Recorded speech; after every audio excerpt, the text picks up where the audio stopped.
All right, we're recording. How's it going? Once again, starting. Had some technical difficulties, but now we have like 5 1-second videos of people saying dropping F bombs and getting pissed at their computers. And hopefully, this is the one, real one. This is a Spelljammer in 5e game. I'm going to try to convert that. Found a really good conversion online, so mostly we're following that. Everybody is learning it as we go, so we're just going to get after it and do our best here. One of our characters is out today. He had a prior engagement very, very quickly before the game started, but it's fine because the way his character is going to get introduced, really, that makes more sense if he shows up later. We're playing on today's session with 3 people here. Go ahead and introduce yourself, starting with Frixgog. I don't mind.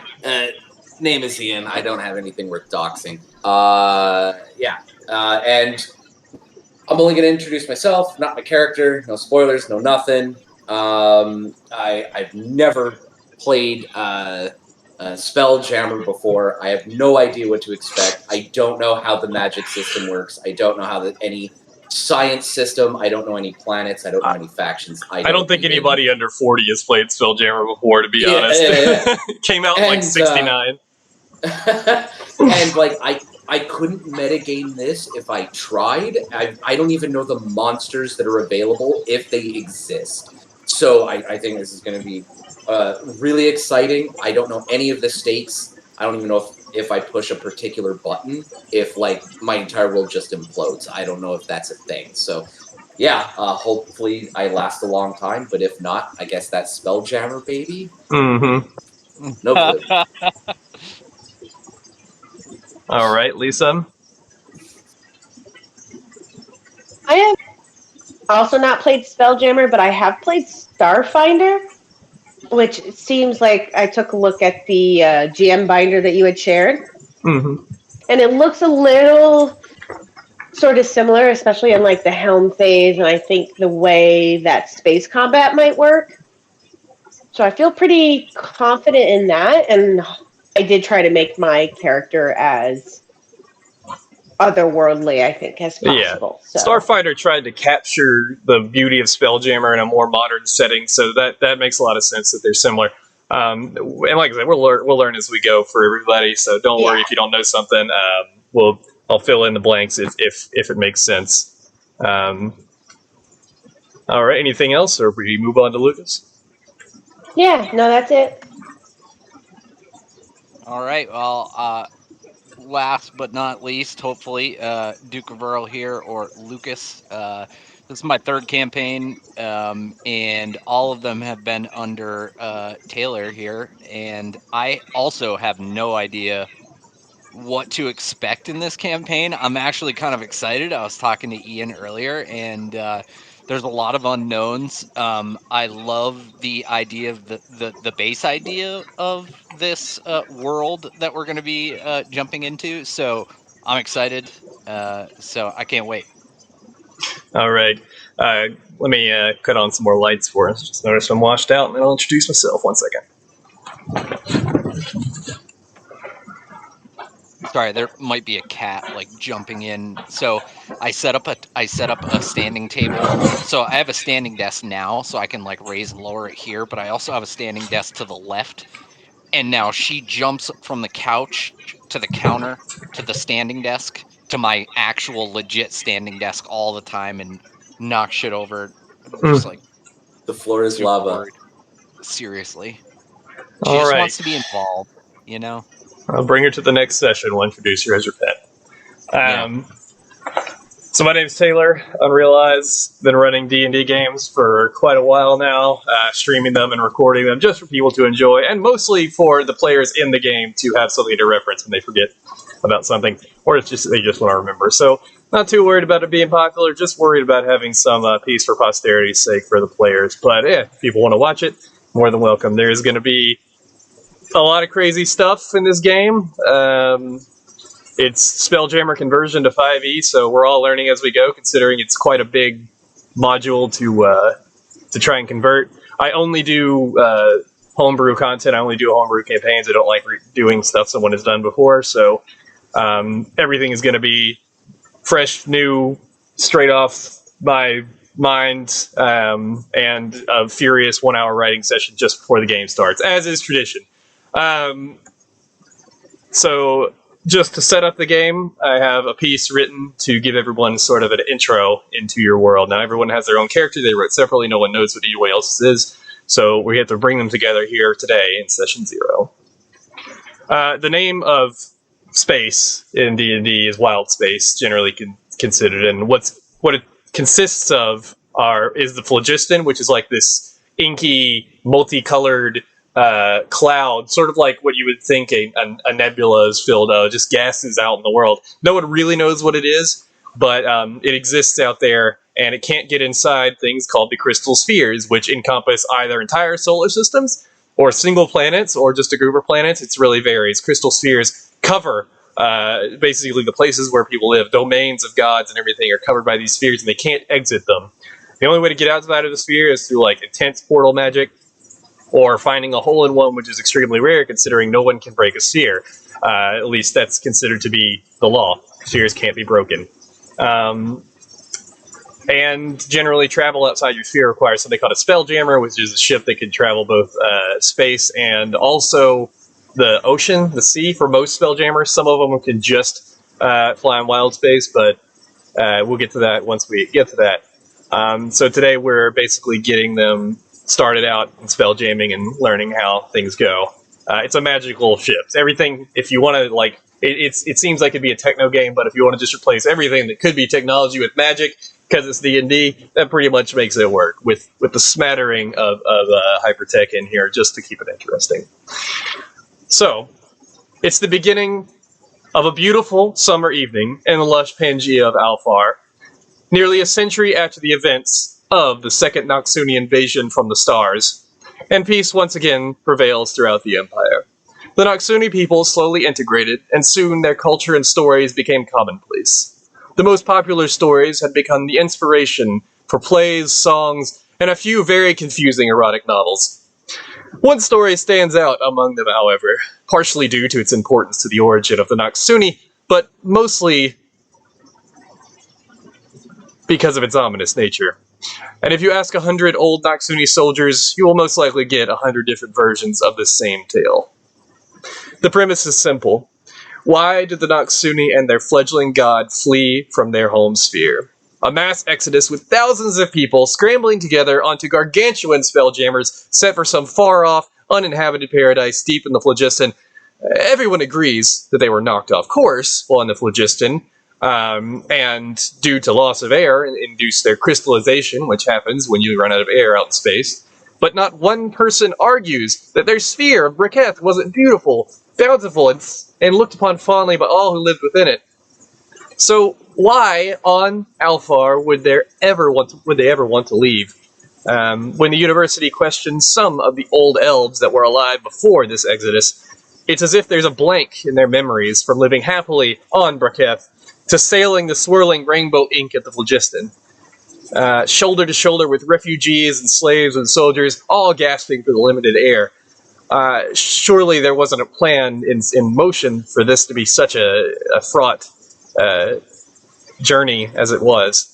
The leaders of the Noxuni created false narratives to calm the common people's fears, but after the war was over, it soon came to light that they were also ignorant as to how they started flying across wild space. So in essence, this story has no beginning. For you, however, the story's ending. Yes, it's a beautiful summer evening, but it is kind of hard to tell considering the sun is no longer in the sky. In fact, there are no stars or moons either, and when one looks upward, there seems to be massive writhing movement in place of celestial bodies you've become accustomed to. The blackness seems to be growing quickly, and by the university's best guess, will envelop this entire sphere in just under a day. So yes, even before you began, it's already the end of everything. Now, most people would have gone a little insane from this new development, but Labarus the dwarf had no time for such nonsense. What good would fear and panic achieve? If this is the end of the world, then so be it. Labarus had experienced much of this world, and to be honest, didn't see much cause for people to panic over its inevitable demise. He had thought it over quite thoroughly, and although this was his world, it was not a particularly spectacular one at all. Labyrinth is currently having a solid drink at a shaky bar outside of the capital of Datira, and as far as he can tell, the owner of the establishment began giving away free drinks and food since the sky went dark. Labyrinth suspects that she was attempting a latchdiss effort to be charitable before her soul be judged in the afterlife. Despite the questionable quality of the food and drink, the bar is almost empty, and provides a nice quiet place to sit and contemplate the end of the world. It was, of course, merely a coincidence that this place has the tallest bar stools this side of the city. Labyrinth is Lucas's character, the dwarf. Just as Labyrinth begins to tip his pint up one last time, a loud crash sounds behind him from someone a little too eager to enter the front door, and turning your head, you see Sune, red and beautiful, Lady Firehair herself. Wait, no. It is instead just an imposing tiefling woman, with a distinctive scowl across her face. Now, Labyrinth had learned to fear that face on anyone with a massive weapon strapped to their back like this lady. Labyrinth suddenly realized it had been burning up inside this old bar, and the tiefling girl had inadvertently let in such a cool breeze. That tiefling girl is Dina. Is it Dina or Dinah? Lisa? Oh, Dinah, can you not hear me? I can I now. can hear you now. Okay. Nice. Someone's in the kitchen with Dinah. No, Yes. Dinah walked out into the cold. Now we're introducing a new character. I forgot to do the transition thing. Let's do a Star Wars transition wipe across the screen. Now we're looking at Dinah. Dinah walked out into the cold. Wait, why was it so cold? It should be the middle of summer, yet a chill continuously ran up her spine. It seemed she was always cold these days, even before, when the sun wasn't blotted out by some dark mass. Levistus had not spoken in quite a while, no matter the sacraments she performed. She awoke this morning surrounded by frost in an abandoned inn she had found refuge.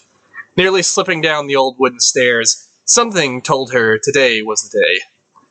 Her divine purpose would show itself, and as she stepped onto the street, her faith was rewarded. From days of blackness in the sky, her face was lit up by a fireball streaking across the heavens, growing larger and larger, as if it was going to hit directly the city itself. This is your salvation, girl. A way out of the doomed world. We need food, supplies, and most importantly, a guide to the outer realms. Hurry now, not much time. These thoughts came unbidden, and were not her own. But the overwhelming sense of urgency pushed Dinah on, and as she knew exactly where to start, the old bar nearby came into view. It had been giving away free drinks and foods for days, and if she was lucky, perhaps someone of experience would be nearby too. She rushed to the old wooden door and threw it open, nearly breaking the thing off its hinges, to the great surprise of one old dwarf man looking up at her shocked down the bottom of a glass. Now we would there, puppet. Dinah ignores and goes up to the bar and orders a drink. There's no bartender, as it is empty. Everything is just sitting back there unattended. Then she'll reach behind the bar and grab a drink. All right, you grab what looks like a glass, and then there's a keg you see back there, warm beer. You pull yourself some beer. And I'll sit at the bar. All right, you sit down right next to Labyrinth. There's only 3 stools, not much room there, and he's in the middle one because it is slightly taller than the others.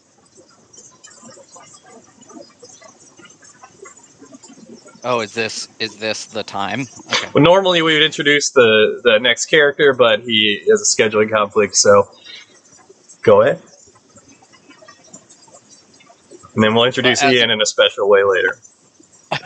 As I will say, evening, puppet.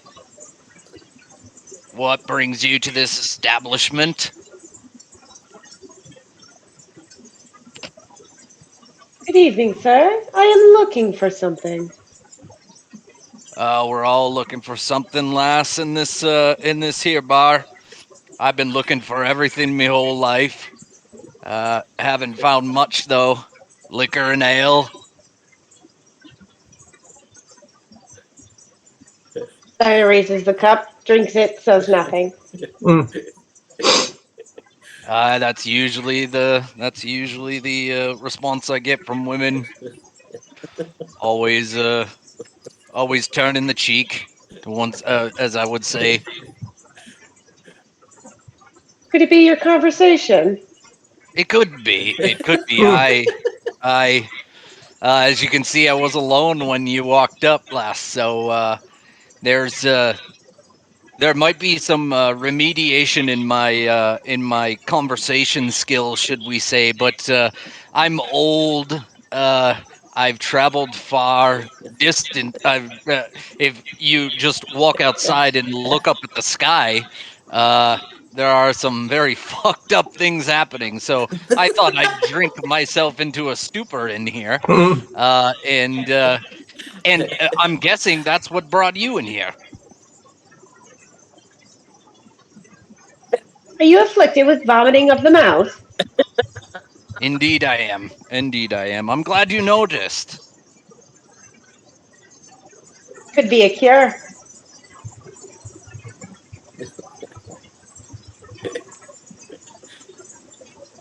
Now remember, you saw a falling star, Dina, and that is the salvation you're looking for.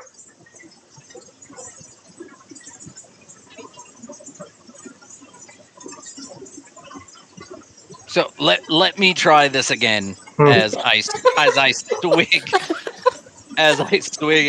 As you can see, we are not going to get any company here fast. I don't believe anybody has walked up to this bar. I kind of smell. It's always been a problem, to tell you the truth. And so I really would like to know, though, what brings a tiefling woman here at this point in your life. I am concerned with all these things, these deep natures. It must be serendipitous that you are entering this bar.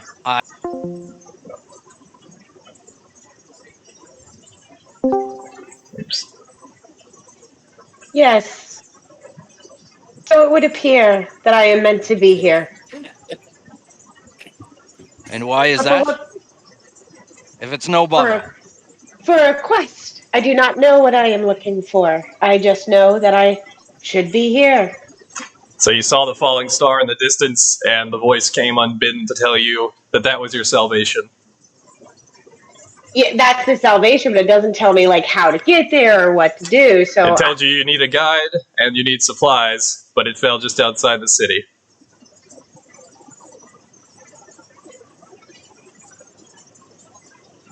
okay. All right, then Dinah will say I'm interested in what is it? A fallen what now? Star. That's all. It looked like a Just falling star to you, but it came way too close, and it turned out to be like a meteor. It landed outside the city. Fireball streaked across the heavens, growing larger and larger, and it's going to hit directly outside the city. That's when that voice came to your head and told you, "This is the one. This is what you were looking for." You said it to yourself, but you know it wasn't your words. right. Right, then I'll say that fallen star. I need to get to that fallen star. A fallen star, you say? Tell me, my dear, what is that apparatus strapped to your back? That looks dangerous.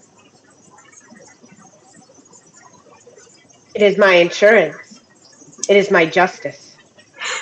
Would be a badass name for a hammer. Insurance. Should I apply? I do not feel you will be accepted at this point. Oh, I've heard that one before. I bet you heard it later too. Oh, burn, Got him. lass. Well,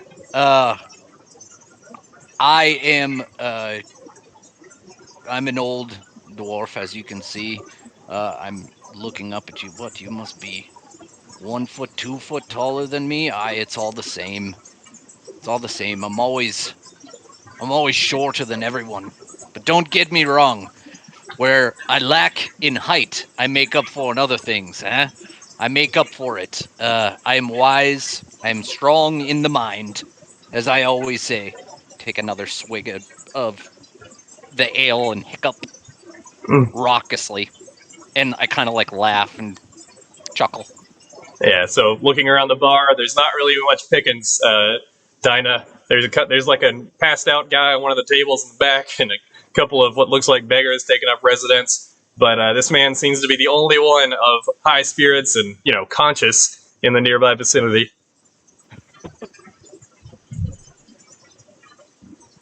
Then, Bad. sir, I will ask you for your assistance. I must get to that fallen star, and I find myself in need of a guide. Oh, a guide. Well, I've guided folks before. I've walked many paths. I've done many things. Seen many years. I suppose I should ask, are you dangerous? Is a sword dangerous? Indeed it is. Indeed it is. What is your purpose for finding this fallen star that you say? It is Is my salvation. there's reward at the end? For me and for you, lass. There is. Ha! Perfect. We shall venture. And I like kind of swing myself, my tiny little stub legs off of like the overly large stool, and I kind of like slip off of that overly large stool and kind of right myself, and look up very very highly at my companion. The dwarf lands with a thud on the ground and looks up at you. You now notice that he is pretty old for a dwarf, and they grow to be old anyway. Come on, grandfather. Then lead the way. I just need to get my walking stick over here. And I grab a small stick that I use and kind of hobble and look over my shoulder to make sure the woman is following me, and we head out the door. All right, Dina. Before you leave, you notice this bar is pretty warm. It feels nice in here, much warmer than it has been outside. It's been unseasonably cold lately, but it seems to be much warmer here. And you see Labrys start walking towards the door. I'm gonna finish whatever I've got in my cup in one swig, bundle myself up, look longingly at the fire and the warmth, and follow him out. All right. So no food or anything. That's fine. Everyone exits the bar, having not found the supplies, but having found at least one drink and what seems to be somewhat of a guide, at least a very seasoned one at that, to walk you towards the fallen star. It's pretty obvious it fell to the north of the city, but the woods outside the city can be a little treacherous. It's not far though. Surely this man Surely you could find your way there by yourself, actually, but it became clear to you that you needed a guide to more esoteric things than just a forest, a guide to whatever the outer realms are. Who knows? Either way, as long as you're near this man, it's not cold anymore. Maybe it's a trick of the mind from the warmth presence of an old dwarf. Or maybe it's something else. Flatulence? No. It's not. It's not Bumpet, I swear. And I turn to Dinah and say, "Do you know where it fell, lass?" That way. She points That north. way. To the north. It shouldn't be hard to escape the confines of this fine establishment. And we head off. I am kind of hobbling, a little bent backed. He hobbles away, seemingly trying to pick up speed, but easily overtaken by Dinah and her long legs. She's like 6 foot, I think, or something. I think dwarf is like 3 foot. Jesus. Yeah, like half his size. And that's not Jesus. counting the horns. How much does the dwarf weigh? How much Could does I he weigh? essentially carry him? It would be kind of awkward, but you could try. Dwarves generally have a Yeah. pretty heavy center of mass, so That's what I figured.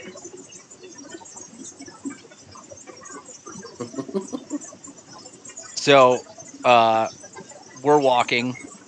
okay. Is there anything in the general? Are we in an open street? Yeah, you're in an open street. There's a bunch of rundown buildings around you. You're basically in the outskirts of the city where people just kind of build and squat when there's nothing else to do, but it's cheap lodging, cheap food. People are going a little crazy outside. You see people just rush by, running and screaming. You hear laughing in the distance and clanging of metal. It's no wonder what's happening, because as for a day, the sun has been blotted out, so people are obviously a little freaked out. But no one wants to bother you because you have insurance on your back, and you have a sword, Leverus. So you're pretty wide berth on the street right now, heading north, and it heads just outside the city as the main trade road runs north to south throughout the entire capital. Yeah, I turn to Dinah and say, I'm not worried about you, but if something happens, can you protect me? If something bad were to happen. Depending on the bad, I believe I could.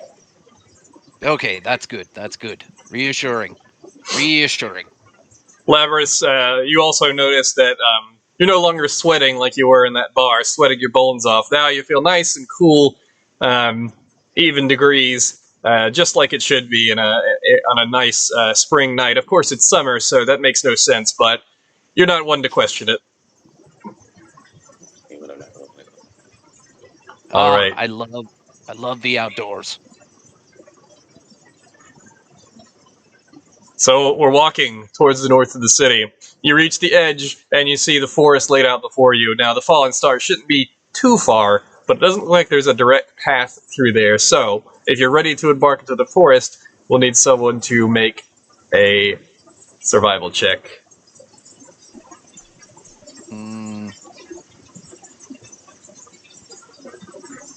Or nature. Yeah.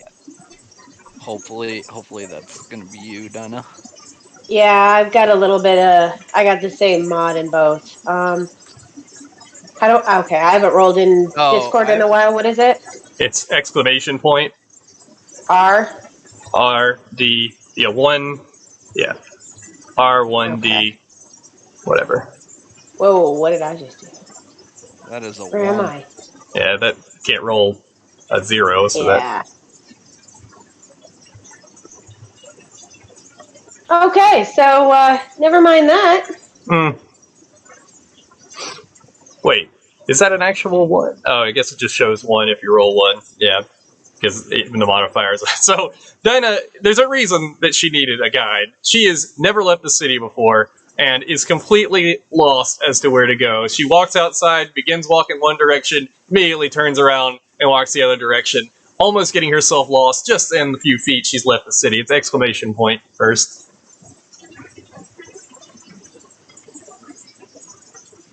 Yeah, that's one again. Does that? Yeah, maybe I'm rolling wrong.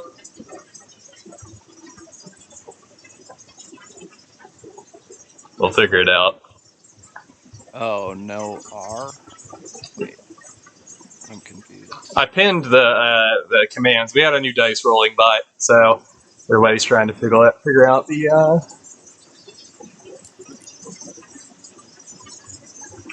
Ray. So, what do you type? We had it before. Well, yeah, it keeps coming up as 1 every time I roll. That can't be right. Yeah.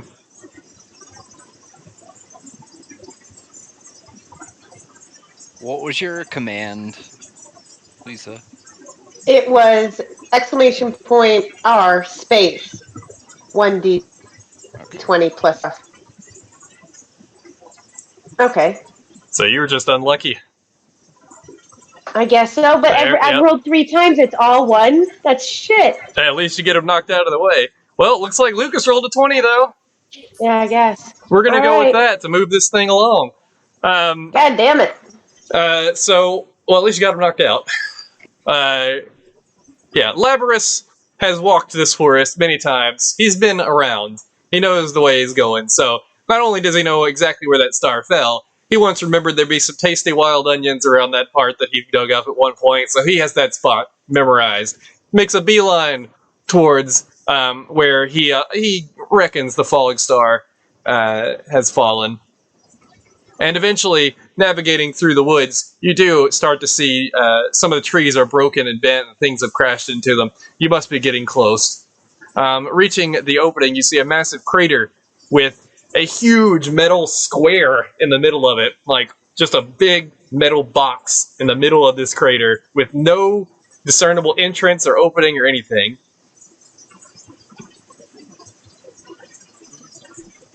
Can I do a Arcana check on it? Yeah.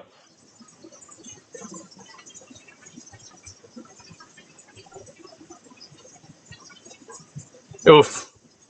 Not one. Yeah, not a one. So Not a this one. is God damn. this is a very odd thing. You've never seen it before. You do detect that there is some magic at work Thanks, here. sweetie. You're welcome. I do. You do detect that there is some magic at work here, and that it seems to be focused on a couple of spots on the square, but it's really hard to tell exactly what that means. But you see that the magic is focused on one of the bottom center spots of the square and the top of it. But other than that, it's hard to discern what they're meant for. Can I go to the part that on top that looks kind of magic-y and If you would like to see if try I and can climb up a metal side of a wall, you can. Can I also do an Arcana check? Yes.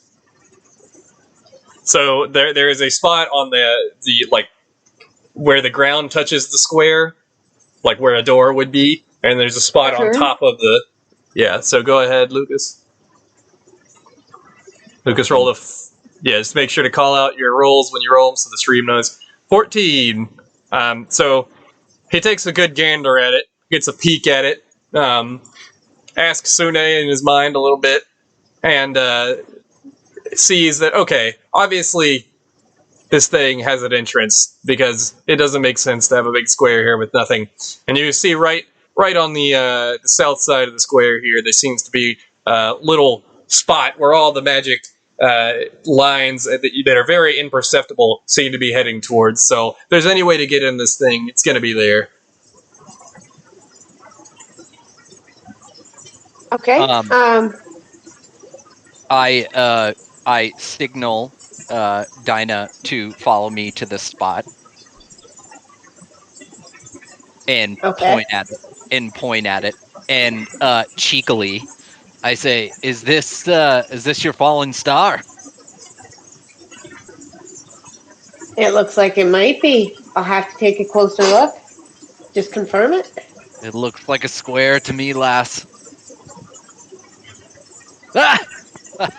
And I do like a crazy old man laugh, and then cough a little bit. The sphere shatters.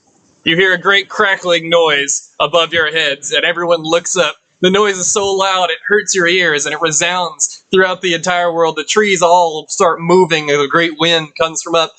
And you look up and you can see whatever it was outside is now rushing inside as black tendrils start to fill the sky. They seem to be reaching down towards you at incredible speed for how large they are. Whatever is happening, it's happening quickly, and you have to get out now. Okay, get the fuck out. I'll look at the dwarf and be like, "Hey, dwarf, can you run?" I can try. Mm. All right. And I guess we're gonna retreat. Are you going towards the spot on the square? Yes. Yeah. I mean, that. What else are we gonna do? Exactly. So you head towards the spot on the square, and you're standing in front of it. I am not limber, so Dinah is going to have to make some sort of action here. Yeah, I guess try and crawl and climb up a bit. All right. As you place a hand on the square where the magic is circled around, it immediately slides up and opens into a door. Well, that was easier than I thought it was going to be. In. Just touch the goddamn door. Hold on. Can I turn around? Can I turn around and try and view what's going on behind us as this is happening? Oh yeah. You turn around and make a perception check. Well, first off, you notice the big ass tendrils in the sky. That is unavoidably seen. They are coming down. Okay. They seem to be heading towards more populous areas first, and they're like about probably about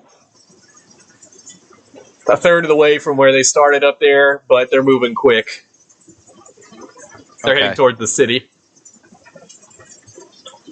And perception. Do I need to do a perception check with that information? I don't really think unless you are okay with only that being what you see. You know what? Fuck it. Wait. Why did it roll twice? It's your previous roll, because you rolled twice once. So you look back, and you see some shapes moving in the forest, but it's undiscernible as to what they are. It might just be the trees moving. It's really hard to tell, and plus you're panicked, so can't really get a good look. Either way, you do know that the door just opened in front of you into this square, and even if there's nothing in here to save you, it looks like it might be the safest spot. Shall we go in? And it looks better than outside. Agreed. And I start to hobble in. All right. As your foot touches the metal of the massive square, the lines of power light up brightly and give a nice orange glow to everything inside the square, and they reach out from your foot out towards the ground and up on the walls and over on the top of the square, but it leaves one large blank spot at the top of it that is also the shape of a square where lights do not touch. You feel a bit of your power being drained as you do that, as if you casted some powerful spell, but you look in and you see three massive, strange-looking ships. They look like what you would see on the ocean, but they're shaped like animals for some reason. And I have pictures for you, so let me get those.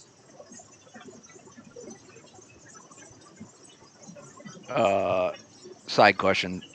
So, not ship size, right? They're just miniatures. Oh, they're ship size. Oh, so this is a very, very large square we're talking about. Okay. Oh, okay. I thought we were just being TARDIS. Yeah. No, it's a very large square. Wow. Three ships that sit inside look like different kinds of bugs. You see one that looks like a wasp, one like a damselfly, and one like a dragonfly. The damselfly is first. The second one is the dragonfly, and the third one is the wasp. Wasp is a little bit larger, but it looks like it requires a little bit more crew to handle. The damselfly being the smallest, definitely the quickest, and the dragonfly being in the middle of the two. They each three have some weapons across the side. You can see that on the top, some big ballistae, but they seem to be fairly intact. This is brilliant. I'm sort of at a loss in my old age, and I am just agog at the display in front of me. I can't. I sort of come to life a little bit in being so old and seeing something like this. I'm sort of taken aback. I don't really know what to say. Yeah, it's definitely something that neither of you have ever seen before. It's unclear how this thing even works. Like, how would it even float on an ocean ship like this? But it's clear it's a ship because it has masts and it has sails. But you have to pick one of the three to try and investigate. Oh, we get to pick. Yeah, this up. Still, I really like the second one. And of course, Ian, you could speak up and give your vote too, because this is going to be your ship. So, metagame, you could tell them which one you want as well. Well, don't shouldn't metagame we investigate them before determining which one we want to kind of go with? There's no they time. Might have different stats. The tendrils are coming, and you have to pick quickly. Oh, no time. My vote is 3. I'm going big dick energy here. So you like 3? I like 3. Now, larger ships take more crew to crew effectively. Just putting that out I there. heard So, you. Yeah. Wait, did you I'm- say which one is larger? so the Wasp is the third one. The second one is the Dragonfly, and the first one is the Damselfly. Why did you just go backwards? Because he said 3. I said 3, yeah. Okay. And you can So just if name I it. had to, if I had to pick just looking at them, number 2 looks to me like it's a transport. Like it's got like a balcony up there, and I don't feel like that has a lot of potential for battling and or maneuvering. Yeah. Number So 1 or number 3 would be my go-to. I feel like that's got a lot of armor and like gunnery, maybe. they all have the If same I amount could of throw it out guns. I'll there. tell you that. You can see a ballista on each one Okay. of them. But If I could throw to give you a little idea, I posted them in order of like quickness, basically. The Damselfly being the quickest, but obviously like the weakest in terms of armor, but definitely the fastest. And then you got the Dragonfly just in the middle of the two, and the Wasp being much heavier, but can't maneuver as well. if I could throw it out there though, I fully plan like if we could do this and I can like just say I would like hire people to drive this boat. It would not be me. You can definitely do that once you get Okay. to somewhere where you can find people that can do that. Yeah, and have the money to actually pay them or convince them to work regardless. Yeah, as we go on, we'll get more in depth on how the crew system works because you do have to pick officers too, like what you guys want to be, magic officer, cook, or whatever in that. And it We're requires someone. expected to hire people. So Well, I yeah, think yeah, and it requires someone with magical talent to drive the ship at the helm. But we'll get to that in a second once we figure out what ship we want. I think we got that covered, boys. so. I think Lisa. It's up to you. Wait, which Unless one you did you pick vote for, one. Lucas? I voted for number 2, but I also agree that it's not. It doesn't look as good. I'm just going by aesthetics right now. Like quickness, I really don't think is going to play. They're too all much pretty of a- much equal as far as starter ships, except for the difference Yeah. in size and weight.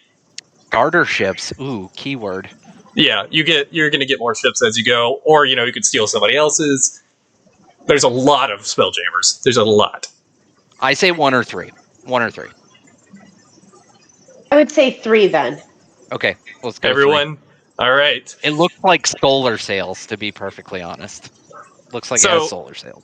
Dinah and Labrys. Dinah rushes to the wasp-looking one, and Labrys hobbles after her. Wait, last. You quickly run up to the bottom of the ship, and as you come closer, some of the magic and the line starts to reach out towards it and touches the tips of the feet of the Great Wasp, and down comes a ramp inviting you in. And I'll look at Labrys and be like, "Told you it'd be worth your while. Here's my fallen star." And I can't even speak at this point. My goal in life is the deeper knowledge and the bigger picture of life, and this totally surpasses everything. It feels like I'm in a dream, or I'm dying. Either or, it's good. So I just follow her excitedly. All right, you rush on to the Great Wasp. Oh wait. So you can look up bifurcates there or like deck plans of these. Is just the one I found on the Spelljammer site. The Dragonfly is the best looking one, but this is just a basic idea of where things are. It's kind of hard to read, but you rush on board, putting you directly on to. Hold on, let me find a better look. Like hatch no forward binders. I can't read this shit. Yeah, 1 second. Let me find a better.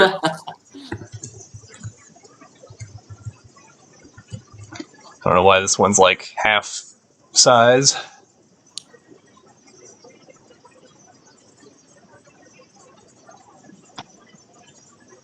There we go. This one's much better looking. Okay. So there's a Spelljammer website that has all this information of the different decks and everything. So there's a colored one.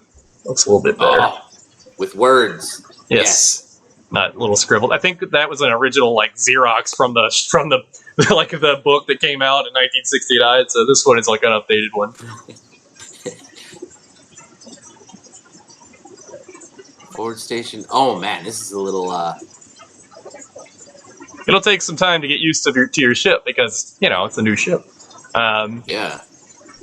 But you find yourself in the butt of the ship. The hatch to the main deck opens up. You pass by on your hatch all the way up to the main deck, an area with a ballistae, and now you're sitting on the main deck, and you look around, and you can see that there are places to sit, tables, but not much else. There is a door leading to the back area, however, that you see something blue shining from where 7 is, I believe. Wait, no. You see, sorry, in front of you, you see a blue shining where the head of the wasp would be. Something blue shining from a dark room in front of you.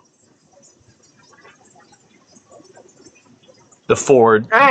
Walk toward the shiny. Yep. You walk towards the head of the wasp, as there doesn't seem to be anything else that's activated here magically. And what you find is as you walk in, the lights blink on, although dimly. And you can see, you find a big monolith, like oval-shaped monolith sitting in the back of the room. And in sitting inside it is a humanoid-shaped indention with a weird silver-skinned human man sleeping in this indention. He just seems to be standing there in this monolith. And on the side of the monolith itself, there are these lit-up symbols that you can't discern with a big blue button blinking rapidly right below all of them. Labrys hobbles over and takes his little walking stick and knocks on the oval-shaped monolith. You hear a ding as you knock on it. The symbols change a bit, but then immediately go back to what they were before. Looks like they might be monitoring this man. I look at Dinah and say, well, No time. what do you think? There's a beeping blue button. Shall we press it? Do you think that's wise?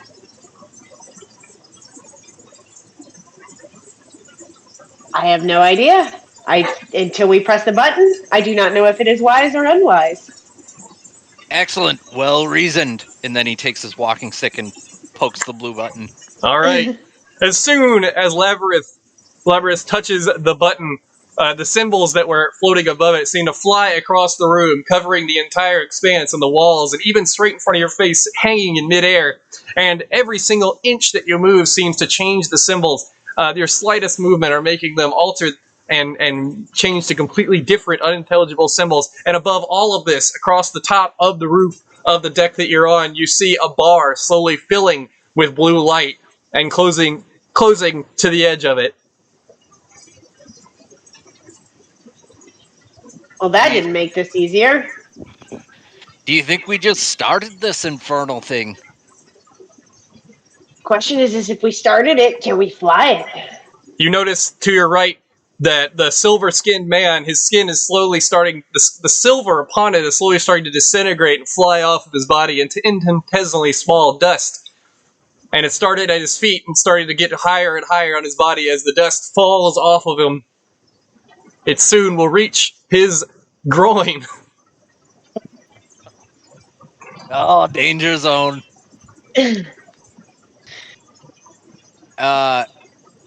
Labrys, being inquisitive at this point, he's new life is being breathed into this old body. He goes in for a closer look at this demummification process that's happening. You come up and you take a look, and as you come closer, of course, the symbols go wild because of all the movement that you've done. And Andrew?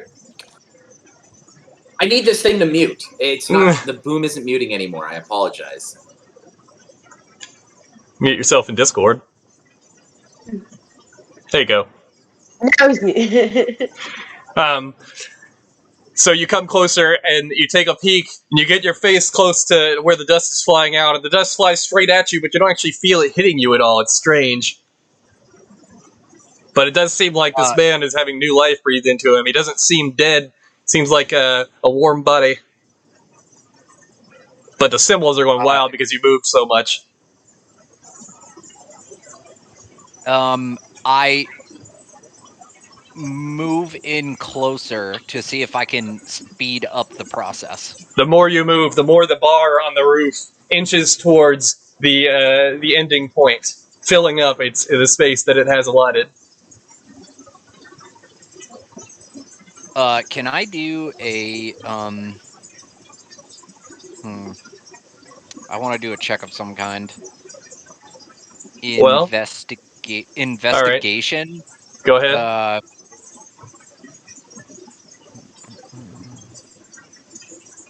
What's the command? R.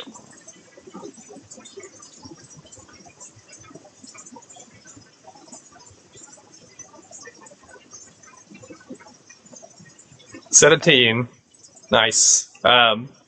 Okay, it's pretty clear that your movements are making this bar fill up, and of everything that's happening, it seems to be the only thing that has any progress to it. So you're going to have to move more to fill this bar up. And as you move, the dust flies off this man, the silver dust flies off this man faster too.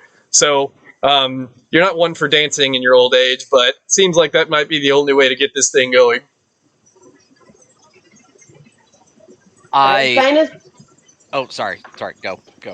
Dinah's gonna whip out some cloth, or like I guess use her sleeve, and she's gonna start wiping down instrumentals. Like, all right, all 6 feet of her. The movement of your arm causes the symbols around it to crackle and change as well. The different ones very quickly correspond to the quickness of your arm, but it only makes the bar move slightly since it's just an arm. Does Dinah recognize the correlation between moving and the bar? Not until Labrys tells you. Okay, I look around and I say, Lass, well, I seem to be moving a little bit, and that blue bar above seems to be filling up faster, so I am going to do a jig. You ready? I used to do this when I was younger, and I do a little dwarf dance. Oh yeah, and with my cane. That gets it. The dust reaches the man's hands, and you notice that he is a Caucasian male, young Caucasian male, out under his silver skin. And the more your jig happens, the more the symbols go crazy, and it begins to reach off of him. But it's going to take more. It's going to take more movement to get it faster. Will you come and join me, last? Dinah's going to see that, and Dinah's going to, without drawing her weapon, she is going to do, I guess, her weapon poses. So she's going to pretend she's in battle and just do some practice. Ooh. Dinah begins a hammer kata in the middle of the ship, and the two of them sit there dancing, and some 80s music plays, and they dance in separate spots of the ship, and the symbols around them. Yeah. Never gonna let you down. Yes, copyright. Anyway, and then everything, the symbols go crazy around them, and this makes the bar go quicker and quicker, and as the dust flies off of this Caucasian young man, eventually it reaches the top of his head as the bar reaches the end, and all the lights in the ship flare up, and instead of being dimly lit, it's perfectly lit in a nice yellow light. The man's eyes open. And now, we meet Ian's character.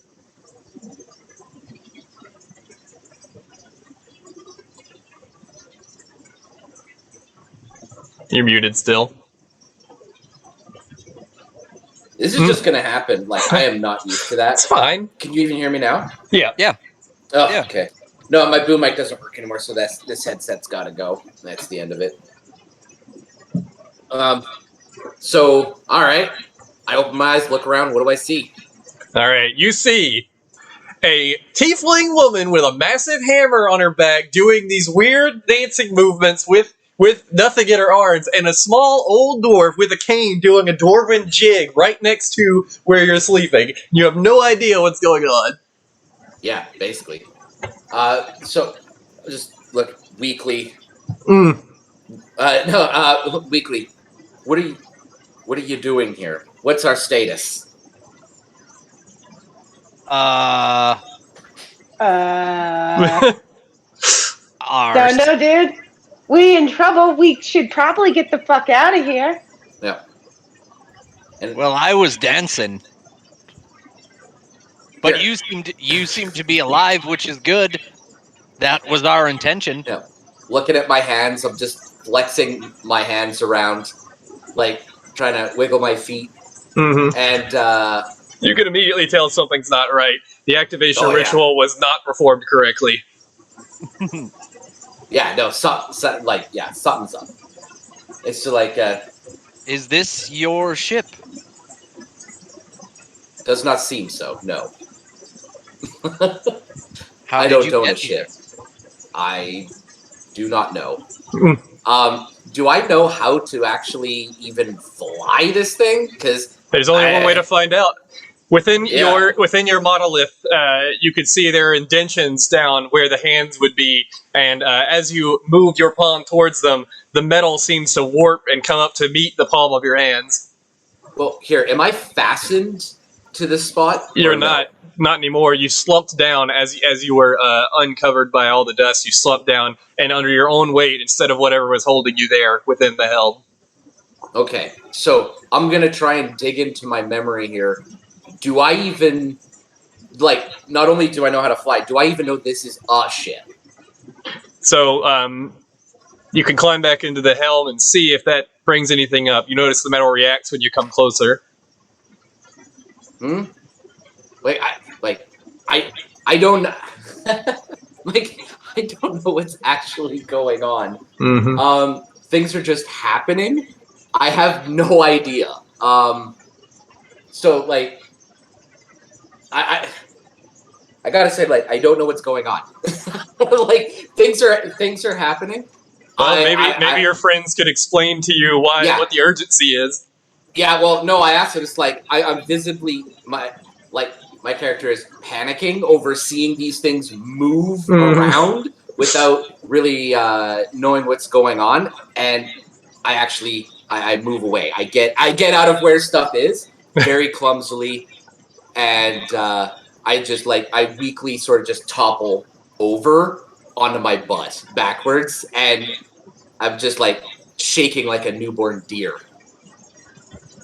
Newborn deer. Wow. So Yeah. Labrys sees the trauma that is happening and goes over, sort of sage-like, not like Yoda-like, let's say, hobbling over to make sure that this young thing is okay.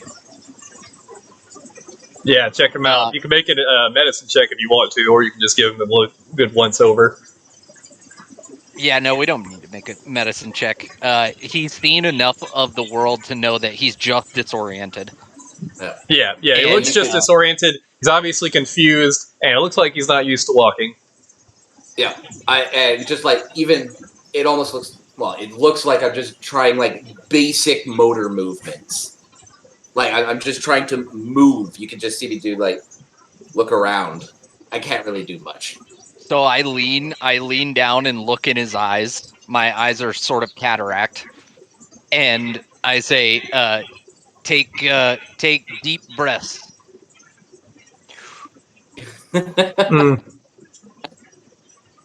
And I say that, Ian, are you going to oblige? Well, no. I'm just thinking it's yeah, no. No, no. Sorry, I'm just thinking. No, it's just the autonomous system is working properly. I could breathe. That's not a problem. Controlling it manually is tough, and I'm just ragged breathing. For a while, his words sound like nonsense, but as he speaks, it becomes clearer and clearer what he's saying, and it starts to sound more like common. You hear the word autonomous, you're not really sure what that means, but everything else comes through clearly after that. Can I do a check Kitty? on him? Yeah. Are we gonna get some cat? Yeah, Yeah, cat butt. Yeah. Everybody gain inspiration from the cat butt. Wait until it just faces you. Oh, excuse you. An investigation check On what? on our new friend to see if he is of this world, and to make an insight check, I guess. It'd be hard to investigate him without like touching him, unless that's what you're gonna do.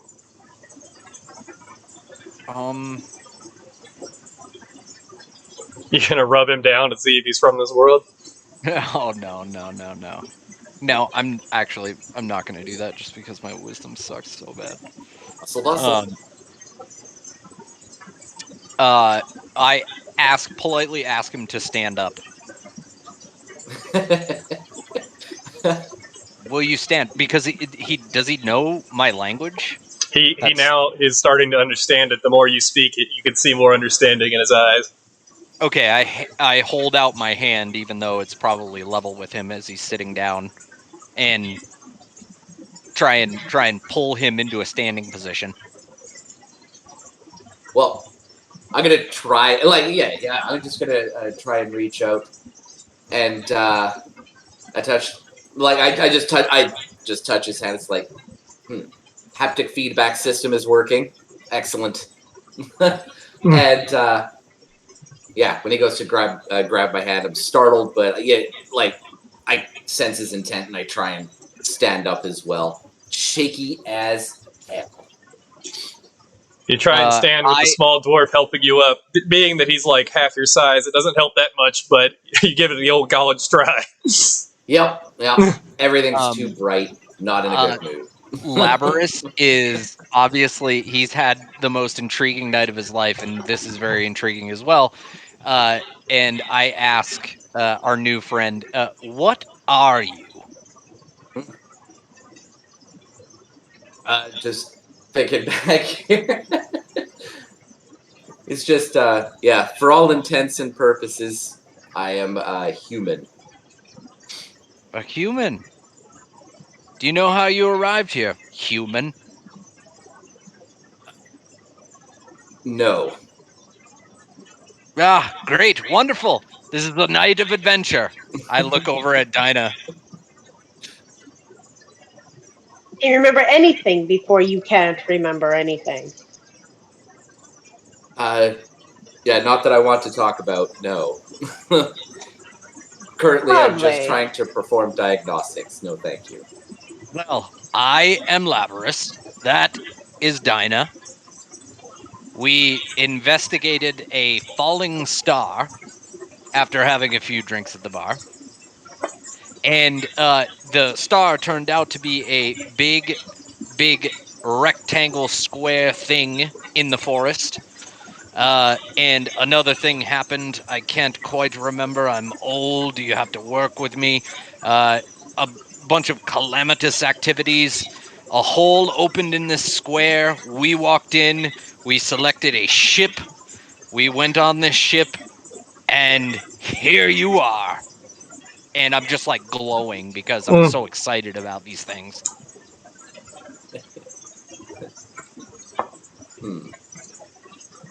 Okay. What is the way off this ship? I'm just looking around. No, we don't want to get off it. We want to stay on it, right? And I look at Dinah like, right? Right. We need to investigate the surrounding area. I think so. You told him about what's happening to the surrounding area. Yeah. Fire and Doomstorm. We have to go. Can you fly this thing? I have no idea what this is. What about the... Sorry, I just don't. So in frustration, Dinah's going to look around, and can she do an investigation check to see if she can find a button to push that says levitate, move You can up? do a perception check. Perception. No. Ludicrous Touch speed. mods at one. Hey. What do we got on this thing? Cuisinart? What Oh, the fuck? Jesus. It's shit. It lies. Oh, Wait, she's it mad. is lying. There It's goes- actually lying. The text is completely different. Oh, is she typing Oh, in yeah, something good. different? Yeah, Oh, you're typing in something different. I am? Apparently. you've got to be That's not it either. without the space. Yeah, without the space. So it's just No, it's exclamation it's point, exclamation R, point R space. 1. Yeah, Yeah, there you I'm go. doing exclamation R space 1d20. Yeah, I don't know what you were rolling. I think you just were pressing D20.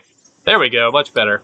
All right. yeah. No, I think she was literally naming her roll d20 plus 1, and then it just rolls it. And she Yeah, gets it was just a capital D as opposed to a lowercase. Weird. Oh. All right. Well, Okay. she, after coming to her senses of a long night of sleeping in an abandoned inn, she now realizes what's going on and comes back to the real world and looks around. And you could see that there's not much going on, but the lines of light seem to be heading towards the monolith that the man came from. And you notice that when his hand brushed by, that the metal reached out to try to touch it. So the only thing that's reacting in this room is this humanoid indention inside of this monolith sitting in the center of the room.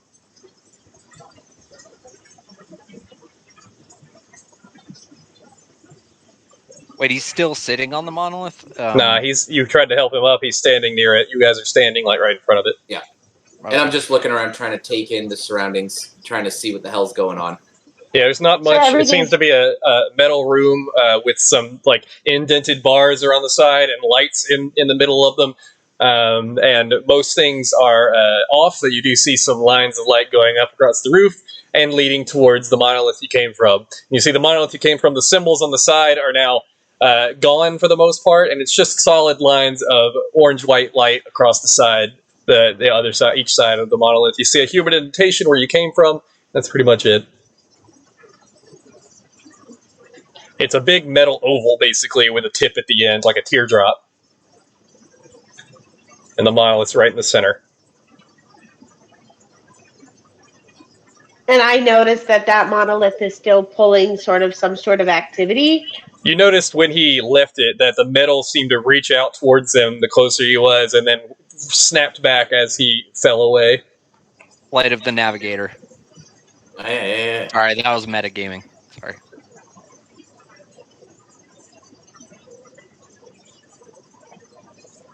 Or Infinity War. Or Infinity War.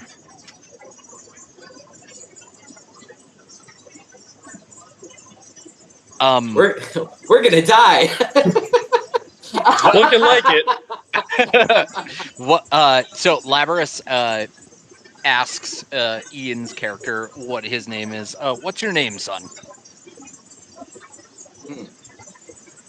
Thinking about it, my name is Tracy? You run a trace in your mind to try to find your name, and it comes up blank, so you just decide Tracy. Yeah, it's reporting back Tracy? Excuse me, what is reporting back? Me. I look at You it strangely. Okay. I look at Dinah, just kind of. Here, let's see. So,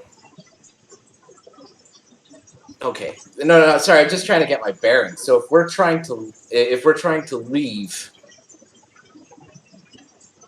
how do we do that? I don't know. It seemed like everything lighted up when you were in the monolith. It seems like everything was reaching out toward the monolith when you were in it. And now everything is dead. So I don't know how to jack this thing up, but I feel like we need to do it now. All right, go. You should sit back in the monolith. All right. Reluctantly, I'm going to need some help. And I kind of shuffle towards it. He's hobbling towards it on new legs. Uh, I kind of push him with my stick. You get poked in the back with a stick, which does not help. That would not help me at all. All right.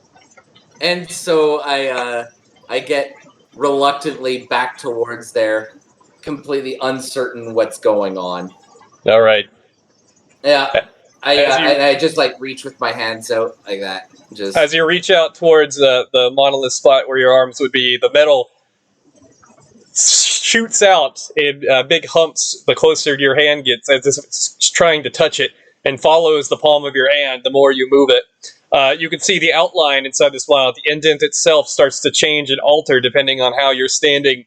And as you come closer, you turn towards it, it goes directly into the shape of a standing human male. You turn around and sit back into the monolith where you started. The metal across your body reaches out and makes contact, and now you can feel the entire ship as if it was your own body. You also feel the metal box around you as if it was a part of yourself. Oh no, I don't like that. I don't like that one bit. And so, like, it's definitely like reacting with like my field that I have. Like, I can kind of feel it integrate with that, or no? Yeah, so you can feel it integrate as almost like an extension of your own body. Oh man. All right. All right. Well, okay. Using the ship, I guess I'm gonna look around this square or cube that I. The moment the thought reaches your mind, the monolith quickly flips around, and instead of facing the back of the teardrops, faces the point of it. Metal sheaths pull up across the point of the teardrop to reveal thick glass windows that you can look out of, and you see the entire box in front of you, lines of power, lines of light going up around it to light up the two other ships that are there, and you can see above you that there is one square-shaped spot where the lights do not touch; they end, and they seem to surround it. All right. Like analytically, like if I'm thinking about it and I won with the ship, I'm going to try and figure out, does the ship know if it's big enough? It looks like you would be big enough to fly out that spot. This square has two other ships in it, so obviously you could fit three of these things in here. You can probably get one out. Okay. Let me be clear. Does the ship actually have sensors that actually report back anything to me? Like, could I actually judge how big that aperture is? Yeah, so it basically reports back what you can see. You can't feel, like, outside of your own body, but you can feel the ship, and you can feel the square somehow, too. Like, you can control the square, even though there's not really much to control except for one piece of it. Okay, so I have no instinctual, like, that is 5.7326 meters, or no, that electric field over there. Like, there seems to be a connection between what the lines of power touch and what you can feel. The lines of light. Okay. So, yeah, I guess I'm going to just try and think about sort of like reaching out, like a lucid dream sort of thing, where you try and maintain yourself in midair. So, Tracy begins to imagine floating in midair, reaching out into the sky. A very strange concept to grasp for anyone, especially a newborn. But the wings of the great wasp, which were folded so I forgot to say this before, but when the wasp lands, its big ass wings fold under to provide sort of like a bottom of a ship, sort of like underside of a ship, leaving big holes at the side, but sort of like the hull itself when it's sitting on land or in water, so they can float. But as soon as you think that, the feet of the wasp come down, push it up, and the wings fly up, and your ship begins to hover in midair. You feel your power being used as you float there. Oh man, I don't like that. All right, Labrys does though. You all see out the windows, and you notice you've been lifted a bit off the air, and you can see the glowing of the wings to the side. All you hear is old man cackling, laughing. Are they inside anything, or are they on a deck? You guys are inside basically the head of the wasp, right next to the helm. Oh, okay. All right. Yeah. Now, as you lift off, however, the lines of power around the square go out, and you can no longer feel the square anymore because you're not touching it. With these lines that extend from the ship. Yes. Yeah. Okay. And I can control where those lines actually go? When you touch... Well, it's hard to tell. When you lift it off, they disappeared. That's the only information that you have. They disappeared from your senses when you lift it off. Right. And so all I can do now, I'm just blind. Then You can see your ship. You can see around your ship. You can feel your ship. You cannot feel the square with that is within. That it's within. oh, that's weird.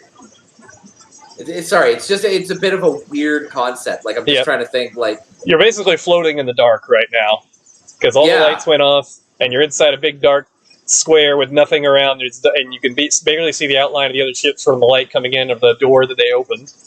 yeah, and so I'm just gonna try and remember which way is up. Shouldn't be hard. Star Yeah, Wars. that's easy. And then I'm just gonna go straight up.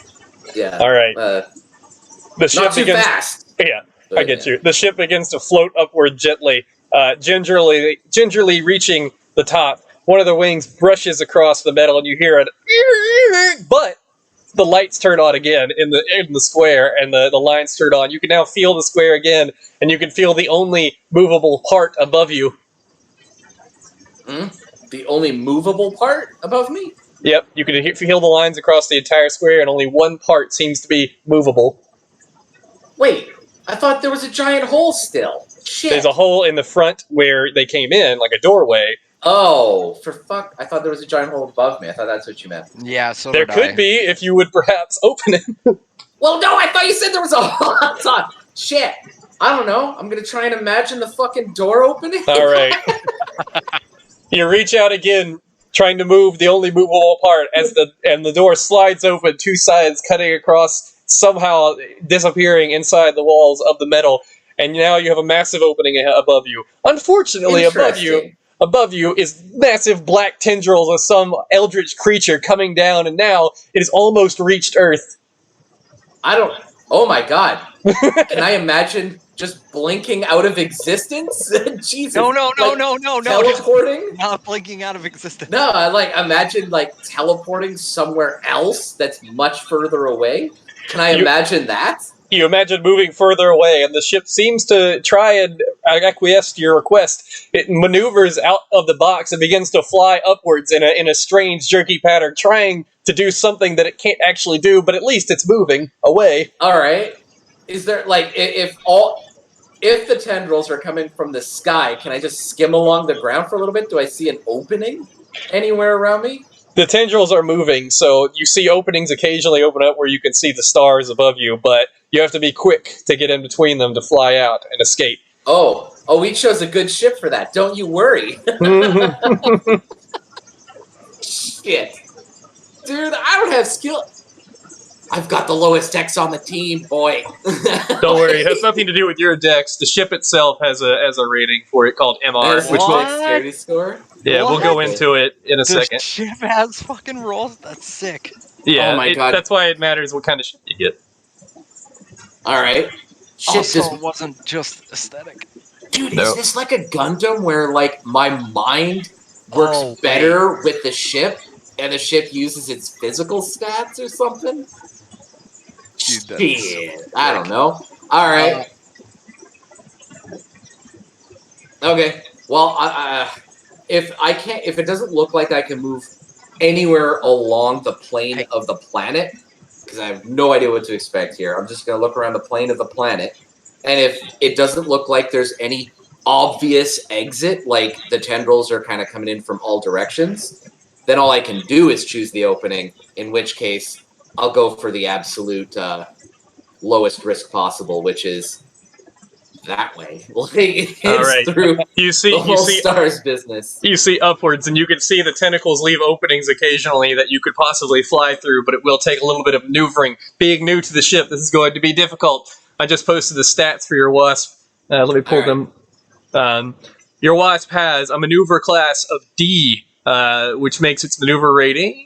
I don't know why it says class here and rating somewhere else, but that's fine. Oh, you think they built something that they don't eat? Okay. Oh, well, The that's maneuver kind of rating- racist of me. Maneuver rating is 3 on the Wasp. Dragonfly and Damselfly being a bit better, but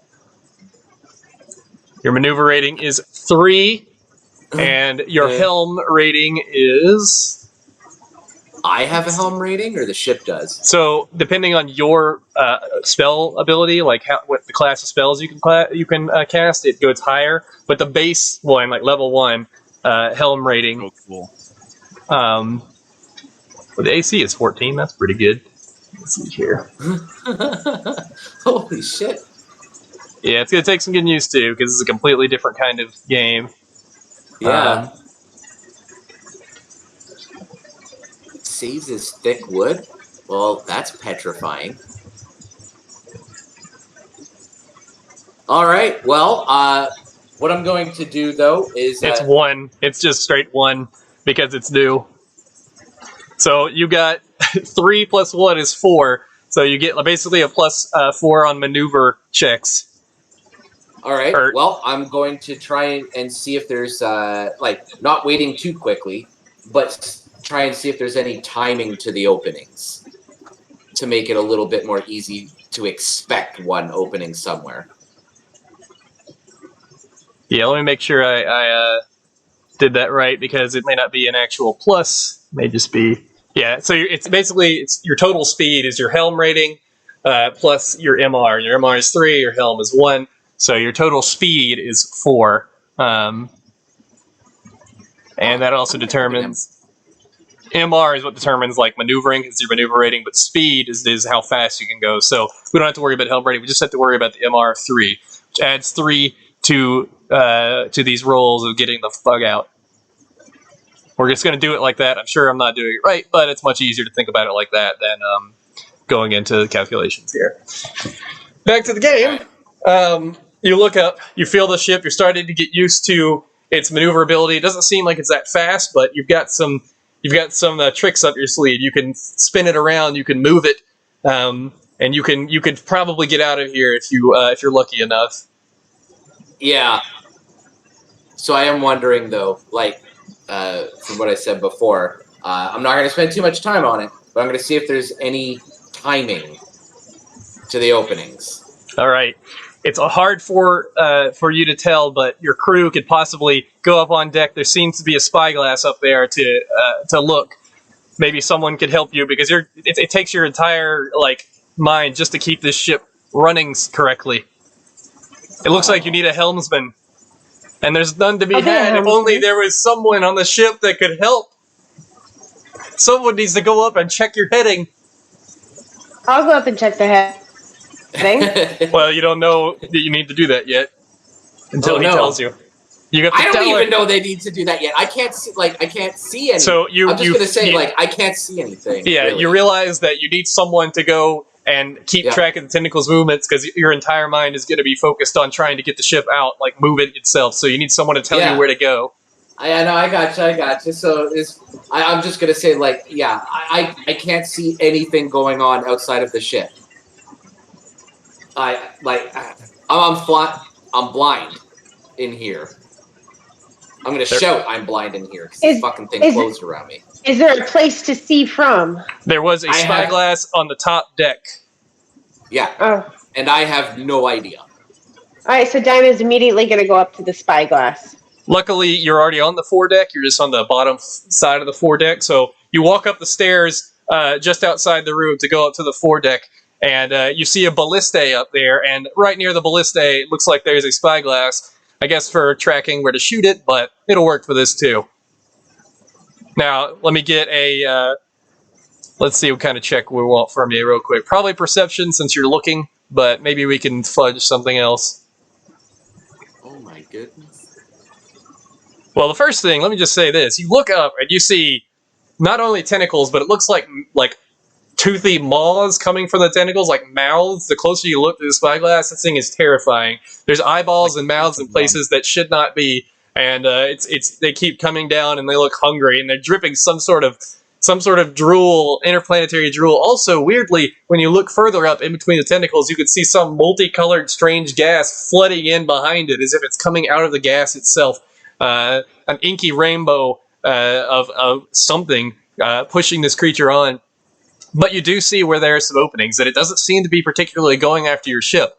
Perhaps you could make it out if you could plot a course. So go ahead and make a perception check. I did 9. Oh All my right. God. Oh, so it's going to be difficult, but you think you found the way. It looks like you're going to need to. She's going to be shouting directions from you as the tentacles come down. She's shouting them to the best of her 9 ability, and you're narrowly avoiding a lot of the swirling and the mouths and maws, and now everyone can see it. Suddenly, it becomes clear that you might need someone to move the someone to move the rudder manually behind you to get better turn radius. It looks like you might need Oh my a first God. mate. That would be me. No idea what's going. Like I'm just trying to think to turn, and the thing does still turn. It turns right? very slowly, but if you have someone helping, it turns a lot faster. Oh my God. Yeah, like a rudder. So Someone needs to stabilize it. Someone needs to go to the back of the ship to help. Labrys with uncanny speed for a dwarf of his age. He's very excited about the prospect of all of this. Hobble runs to the back wherever the rudder is. Actually, I don't know where it is exactly. I imagine the back. You've probably been Sorry, on a I'm going to regular switch. ship before. I'm going to switch this around. That would make him the helmsman and her the gunner, technically, but it doesn't matter. Yeah, you'd be the helmsman if you're controlling the maneuvers of the ship. So you are the gunner spot right now, Dinah. I read it backwards, and so the helmsman spot is where you're heading to try and help the maneuverability of the ship. Okay. Like I think, like with a guy who's trying to be as worldly as you are, you've probably been on your fair of just like regular land ship or not land ships. You know what I mean? But it's like not in space. This is a bit different, I think. A little bit different. All right. So wait, can I? Actually, hold on. I want to clarify. So I'm heading to the foredeck. She's heading to the foredeck. You're heading to the back of the ship, which would be. So stern. It would be the aft. I'm heading to the stern. Bridge and helm. So there's like a tail on it. Yeah. Basically, so where set like right around 7 or. Basically, like where 7 is, which is the hatch to the weapons deck. No, sorry. You're going to forward station, actually. She's at the weapons deck. I had you backwards in both ways. So you are going to the foredeck to number 1. She is at 7 in the back because the wasp is weirdly shaped and the freaking ballista is right in the ass of it at the top. Oh, okay. The ballista is like a little antenna dealy right on top. Yeah, right on top. Yeah, okay. So anyway, you're heading to the foredeck to the front of the ship. You go up one floor and you see that there is a what looks like a wheel to turn around and keep the ship oriented. It looks like that the power source is coming from your friend down there, but the direction is not very straight unless you have someone manually pulling this thing. How do I get? Do I have a direct line of communication? I look backwards.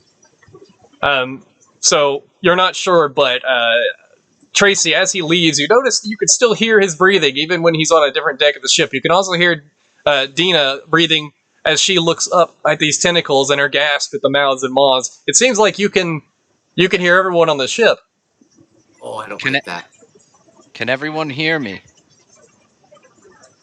I asked that to the ship. Tracy hears clearly. Out into the middle of nowhere? Tracy hears clearly. As Tracy responds, everyone hears a yes on board the ship. Dina does not know what that yes is to. You boys chatting without me? There's a lot of badass shit up here. If you're having a conversation, we need to fucking move it. I don't know which direction to go. Communication to the captain. Where should I go? Well, I have an ability to steer.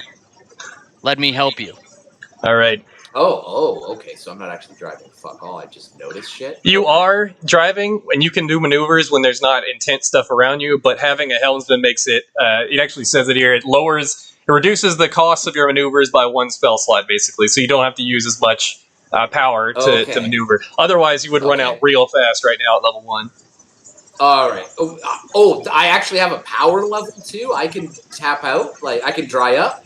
So in order to do ship maneuvers, yes. In order to do like fancy stuff, it requires actual spell slots to do fancy stuff. If you want to do a goddamn somersault and stuff like that, it's going to require a lot more concentration. And also, you're also considered in concentration status while you're driving the ship, but we'll get to that if you'll actually get bombarded. Bro, okay, so I'm just brute force on him, and then he's fine motor control. Exactly, All right, that's a good way to think of it. And once again, I'm going to retcon because Dina is now the magic officer because she has the spyglass action. Jesus Christ. The spyglass action is a magic officer thing that gives you pieces of information when you look out of it, basically, which, once again, this is new to us, so we're going to have to read this conversion and get used to it. But yeah, she's at the magic officer station looking out the spyglass to gain information on where to go. But anyway. And then Dinah will use that as like 12 o'clock, 1 o'clock, she'll shout out directions the ship should go. All right, polar coordinates, spherical coordinates, actually. Yeah. So she's shouting directions, trusting that Tracy can hear them. Yeah, I mean, I could hear them. So you are you saying like towards the wings? What, like up or like? It'll be like 2 o'clock's open, sucker at 1, antenna at 3. You know. Oh yeah, no, that's great. Oh, antenna at 3. During battles, Shit. we'll have maps on Roll20 to do, but just for this first one, we don't. Like, okay, so if you say like.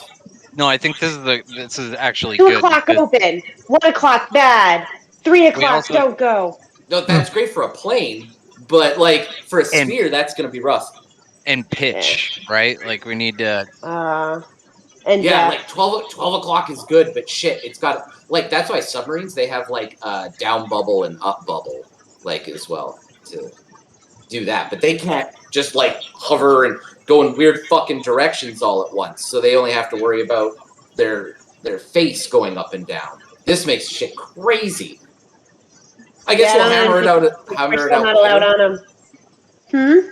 Are we able to just for now say like she directs me, as opposed to that is trying to what's figure out all the happening. terminology? But as soon as we get ready, we'll make rolls to see if it's going to work out. So you have a ship speed, which I talked about earlier, of 4. There are hexes that exist in space, in the space that you're traveling, and there's a certain amount of hexes between the planet and escaping this encounter, which you don't know how much they are until until you get somebody that can actually determine that kind of stuff. But in order to travel X, you have 4 speed. You can travel 4. 1 hex per speed. You can travel 4 hexes per round. And I'll go ahead and tell you, which for now, that it's probably going to take 3 rounds to get you out of this. Okay, so using my noosphere there, does it feel like I could maybe go faster, like expend energy to go faster? Yes, you feel like you could push yourself and use a spell slot to push this ship to max speed. Then yeah, like I'm going to allow it to like take that out of me if I can do that. Yeah, right. And I'm gonna use her instructions, take a good guess, and go. You push your power forward. It's the only spell slot. Your level 1 spell slot is expended. You push your power forward into the ship to try and will it to go faster. You feel something be taken from you as the ship lurches forward, and your speed increases. I believe we'll just say by 2 for now, but there is an actual calculation for it later. But your speed increases enough to lower the hex amount to be only 4, or to be only 3 rounds instead of the 4 that you had before. Is that 3 rounds? Yeah. An extra movement? Okay, cool. Okay, so I don't have to roll anything. I'm just kind of following instructions? Pretty much. You do not right now have to roll anything. When it becomes to like fighting, there's other stuff. But you're basically just the guy that's powering the ship. Okay. All right. Yeah, Okay. So like I'm going to tell... Actually, I didn't really get his name. Oh, well. It also takes spell slots to do barrel roll movements and everything, and everything like that. So you guys are just trying to get out right now, and without the benefit of anything fancy. Are we out of the square? Nope. Well, yeah, you're out of the square, just not out of the planet. Yeah. So for this And round, then, we've got her roll on trying to view, which puts it at a 9. So now we need the helmsman roll in trying to follow those directions and getting around these tentacles, quickly changing the ship's direction. Dinah, go ahead. everything depends on you first. We're gonna What is the roll. roll? You're gonna get. Well, he has more speed on you, so we're gonna give you a +5 instead of your normal +4 or +3 because you have maneuver rating. +5 because he gave you more of his power. It's a 1d20. 1d20. Yep, +5. Normally you have a maneuver rating of 3. He used a spell slot to make you move a little bit easier. Oh, the tentacles are. 12. Yeah, the tentacles are large and easy to see, but you do have a good window to them, so you're able to sort of fix it. You're able to narrowly avoid these tentacles, just barely. Like the freaking AC was 12, but anyway, you're barely avoiding them, like inching right next to him. You could feel the breath of this eldritch creature hit the ship as the wings shudder. Oh my That goodness. was a close one. All right. And when it touches the ship, like I could see it like scrape along, right? Yeah, you'll feel that. I promise you'll feel that. Oh my god. All right. So now we are at the top of the round again because you used your action to spend a spell slot. All right. I'm gonna shout like, "Tell me about any course corrections. I can only go forward." So, question on mechanics. So, does Dinah have to like roll to see what's going on every time, like every round? Yeah, considering you're in a changing battlefield, yes. Okay. The thing is, I just rolled for the monster, and it's not actually going for you, so it gets a -3. And so basically, if you guys roll on average lower than that 15 on this next round, you're going to get hit. Okay. Oh my god. Or if nobody beats it, basically, you're going to get hit. Especially the helmsman. The helmsman gets increased by everybody else's instructions. And that's me? No, the helmsman is Lucas. He's actually driving. He's doing most of the driving. Right. But you can just use your power to push forward or help turn the ship. But anyway, all right. So now we're back up to the top. The creature is starting to grow in the sky as it comes closer, and more tentacles are coming. It's getting close to hitting you. Your arrow. You have a very narrow lane of escape here, and you're going to have to try and beat a 15 on your total roll to escape. Dinah looks up and sees the tentacles moving in crazy fashion. They're not searching for you, but they are filling up the sky quickly. See if you can find a way out. And that's still perception? Yes, until you get some. There's apparatus that makes it like magical based. Oof. Oh my lord! I have a 7. So you don't get any pluses from that, Lucas. That's how we're going to do it from now on. It has to be when you normally get a plus, you get a plus. You don't get any pluses, but you don't get the. You get. We're going to give you forgiveness. Normally that'd be a negative, honestly, but we're going to give you forgiveness for that one, just so we can get out of here. Oh my god. Yeah. So Lucas, she shouts directions. Oh my god. Well, hold on. You still get your plus. You still get your +5 Plus from 5? Yeah. You still Okay, it's so fine. that's an 8 total. Yeah. The ship gets smacked by a tentacle as it comes out of nowhere and slams into you. Let's see. You have an AC of. Wait, so the ship takes damage here, right? Yeah, of course. If you get crit hit, you guys can get fucked up too. But the ship has a damage threshold of 15, so this thing's gonna have to do more than 15 damage. Only an armor rating of 6. Not good.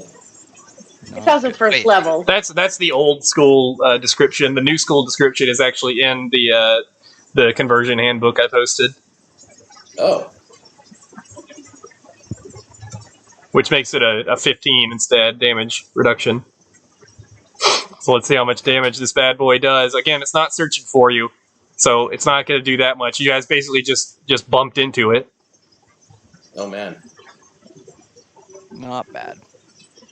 10, which does not cross your armor threshold. So it bumps into the ship and it knocks you away, but doesn't do any actual damage to the ship. Thank Christ for that. Okay. All right, Scary, though. Scary. Dinah. Now we're back up to the top of the round. You're close. You're getting close. The speed of the ship is spurring you onwards. You can see the exit ahead of you, but there's still just one more little bit to go.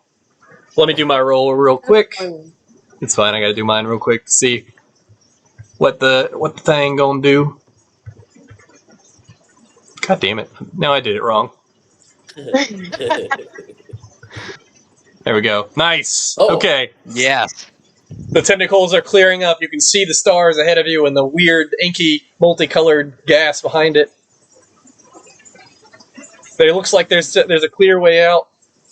Dinah just has to find it. Nice. No. Okay. All right. So no negatives, no positives. She sees it. Looks like it's straight ahead, but it's really hard to see the sides. I'm just gonna keep going straight for me. Okay. Are you for real? You still beat We it. need practice. You still beat it because you have that plus from your friends, and it had a -3 because it's not going. So you shoot out in between two tentacles, narrowly avoiding a gaping maw that chomps down to try to catch you before you leave. As you do, you feel the power completely drain from you, Tracy, as if you have nothing left, but you can still control the ship and sit here within the helm. You're looking out upon a starry sky, and you can see the massive, colorful gas around you, the phlogiston itself, in covering wild space. As you look to the side, you see a massive ball of tentacles and mouths and eyes, a creature indescribably large, consuming what remains of the planet that you were on. It's starting to envelop it fully, and now I need everyone looks back and sees their planet, and I need perception checks. Oh no, this is like a Yeah. sanity Oh roll. no. This is Oh no. some H.P. Right. Lovecraft shit. Yeah, in real, actual D&D lore, there are eldritch horrors out in the phlogiston. Ooh. 9. We Dinah. roll so low. Dinah. You said perception. Yeah, just I think it's perception for looking back on your planet to see if you could see anything. Oh, and you're at the spyglass too. Yeah, that should give you Oh, a yeah, bonus, but you rolled. I guess I really don't. Oh no! It's what I can see but not feel. Right. All right. So everyone else is just calming down after a long trip, but Dinah, feeling nostalgic, takes a look back at the planet, and you notice that there are tiny spots of light shooting out from the planet of Alphar in between the tentacles as well, escaping on all sides of the planet. It looks like you're not the only ones to get off of Alphar before it was destroyed. Other ships seem to be escaping in random other spots of the world, which is weird because you always thought Alphar was a Pangea, but it looks like they're coming from the other side of the planet entirely. So how are these people escaping, and who could they possibly be? Your technology on the planet was nowhere near enough to have something like this, but it seems like other people have ships. Weird. But for now, you're safe. The creature isn't following you. It's too busy consuming what's left of Alphar, and it slowly encompasses the entire thing as the sphere itself is destroyed inside the creature. So, don't want to interrupt or anything, but I am going to go and I'm going to leave my post and go and check on our newly acquired friend that is in the disorienting captain's seat and see if he's okay.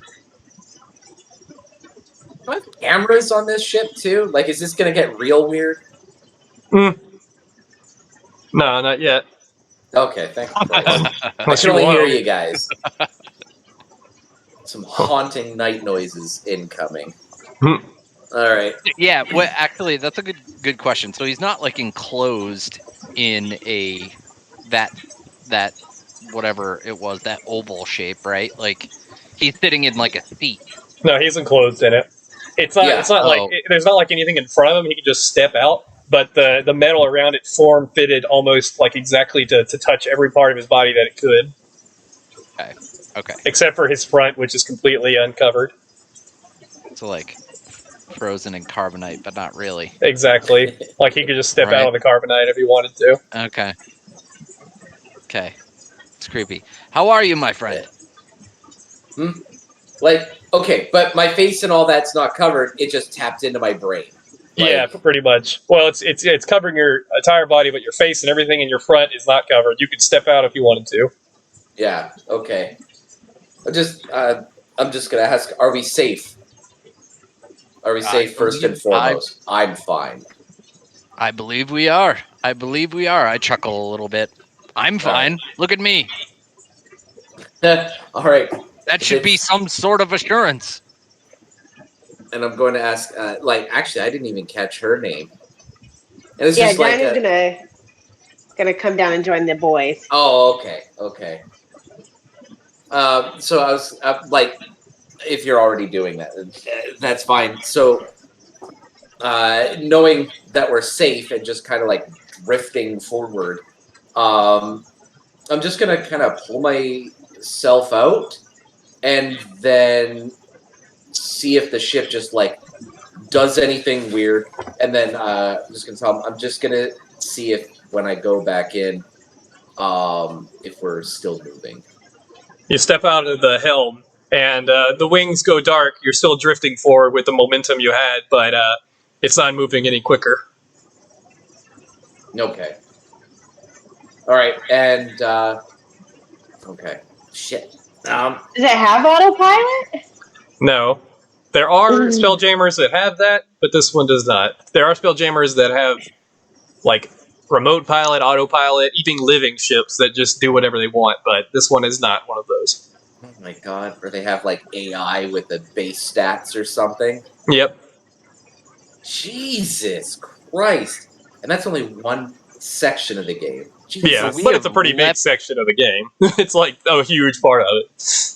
We have, just clarification, we have left the atmosphere. We are in space. You are in the phlogiston. Yes, you are in wild space, and you're surrounded. Space in D&D is multicolored, rainbow, inky cloud everywhere. It's really Ooh. hard to see stuff. It's not blackness. It's multicolored, inky clouds, and you can see like bright dots on the horizon, but it's kind of hard to point them out because they're up against a backdrop of this inky phlogiston, multicolored stuff. Oh my god, we need the Hmm. Astronomicon. Yep. Well, the ship is still yet to be explored. Perhaps there's something on here that could help. Yeah. Yeah. So Can we wait? Can we do a 2-hour break here? 2 hour. Just 5 minute break. Yeah. Oh we've been yeah, going for 2 hours. yeah. 5-minute break. oh, That's the 2-hour Yeah. intermission. Yeah, I Yeah. Intermission. We'll be right back. Freshen up, This- snacks and things. Good fucking lord. You know, I apologize. I probably should have read a bit so that my character. At Yeah, least you knew how were to fly the fucking rattled. ship. You were rattled there. Yeah, my dude has no fucking clue Dude, this really what's voice- going on, and that's why I was asking you, dude. It's just like, was I given this knowledge? If not, then no, I'm fucked. Like, I was talking to Ian before this. He's like, "Nope, I'm flying blind, man. This is gonna be great." And this is Ian like 5 minutes into it. yeah, right. That was true. Be right back. Jigging and dancing.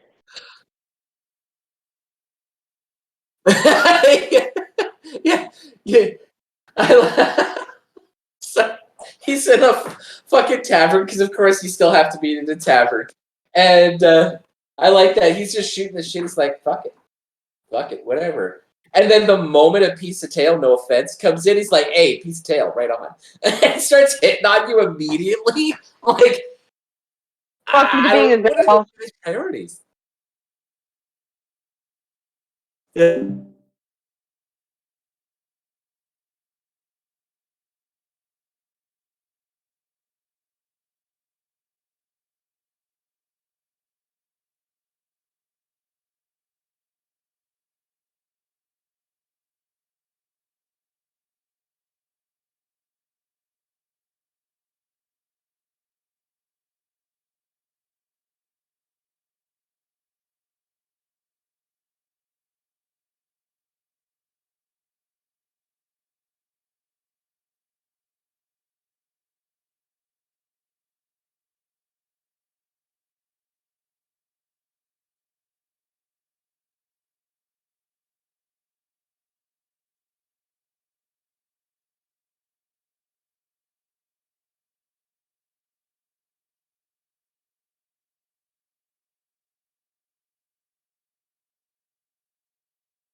so we can all charge up our weapons kind of thing, or personal communicators. So that I kind of got, but yeah, the whole trying to chat that nobody else can see, that's difficult.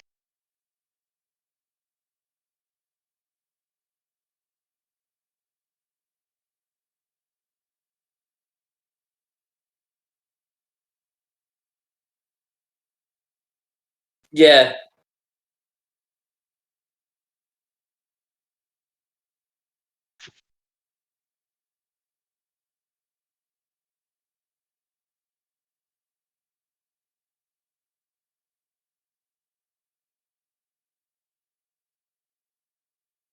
Good. I was Yeah. going to say, is there an instruction manual somewhere on the ship? We need to find that first.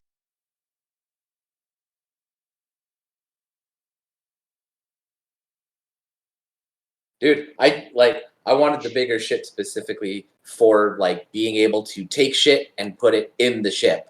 So like yeah.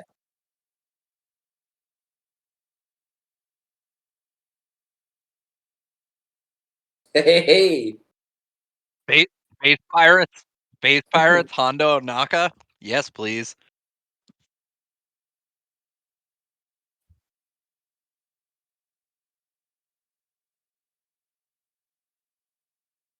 Hell yeah. No, that's fine. That's fine. Man. Yup.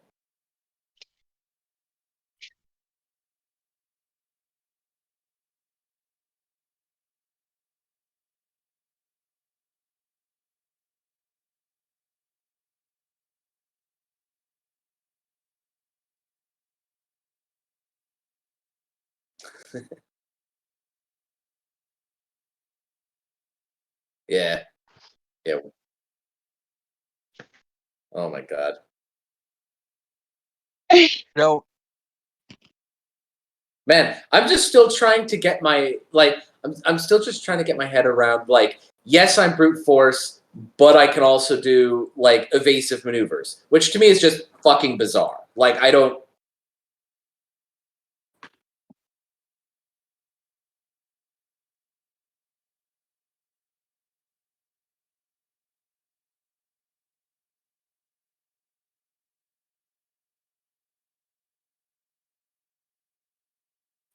okay.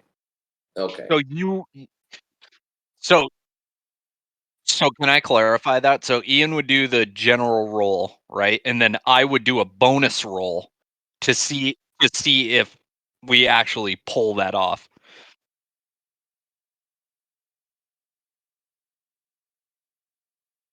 Okay. Okay.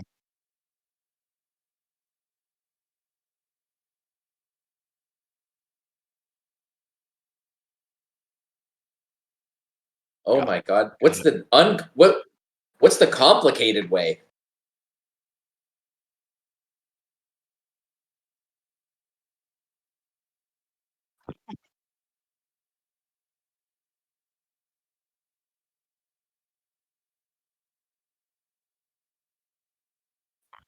Gosh. I have two. Calculus. Yeah. So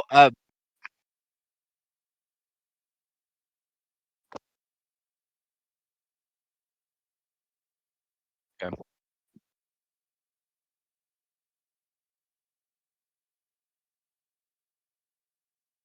Aw. All right. Yeah, I was kind of, like I just don't want you guys to see the shit I got on my floor, so I'll just move up. There we go. There you go. Sit up. Ready? Kitten butt. My kitten is black, so you can't see her. She's camouflaged. All right. You We're can back. kind of see her. What do they call Have those you seen things? her jump around? Void cats? Yeah, she is a like legit void cat. She stares at me and like stares into my soul. They all do. Cats remind me of dragons. Yeah, or like little like panthers. That's They what I call used her. uh, they House used panther. they used a cat in How to Train Your Dragon to motion capture the black dragon Toothless. Yeah. It makes sense if you look at how like Smog is draped in Lord of the Rings. It's sort of the same as like the cats drape too. like over things, and And they hate everybody. All right. That's not true. No. They it's hate true, but people are worth hating. Well, I was told that cats hate everybody else. It's just Except like they their bond. owners. Except their for owners. themselves. Yes. Yes. Themselves, obviously, yeah. But then they bond really hard to like one or two people. Everybody else can get fucked. Okay, that's All accurate. right. Accurate. So we are back. We've escaped whatever that thing was that ate Alfar. And everyone is coming back to the control room, the helm room, to see Tracy stepping out, and the ship is floating forward on its own momentum right now through the phlogiston. Good for now. So we're convinced that Tracy is okay. I want to do a investigation check, or can I just see doorways to the different compartments of the ship? You can see doorways easily. You're in the foredeck, so you walk downstairs to see Tracy there, and he's stepping out just as you walk down. You can see the doorway where you came in from to the rest of, or to the stairs. Oh, sorry. The Wasp is so weird because there's two head spots and there's only one, and there's like one deck and then one third deck and its ass. So you walk down and you can see Tracy in his helm. You see the door behind you heads to another compartment, and you see there's a door back there even further, right past the ramp where you came in on, which is now retracted up into the ship. So there's four doors right in front of you. You can see on the ship layout here. There's four doors right in front of you. One directly in front of you at the butt of the teardrop. Two just as you step outside to the left and right. And then one at the very far back of the ship with a big open area in between that one and the hallway. The companionway, yeah.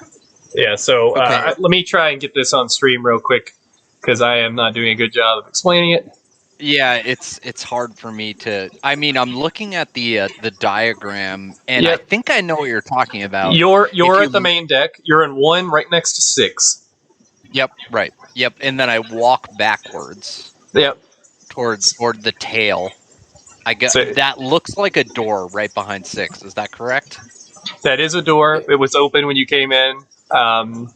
It's unclear how the doors work around here, but there are two closed doors right to your left and right that just look like inlaid metal pieces inside a frame.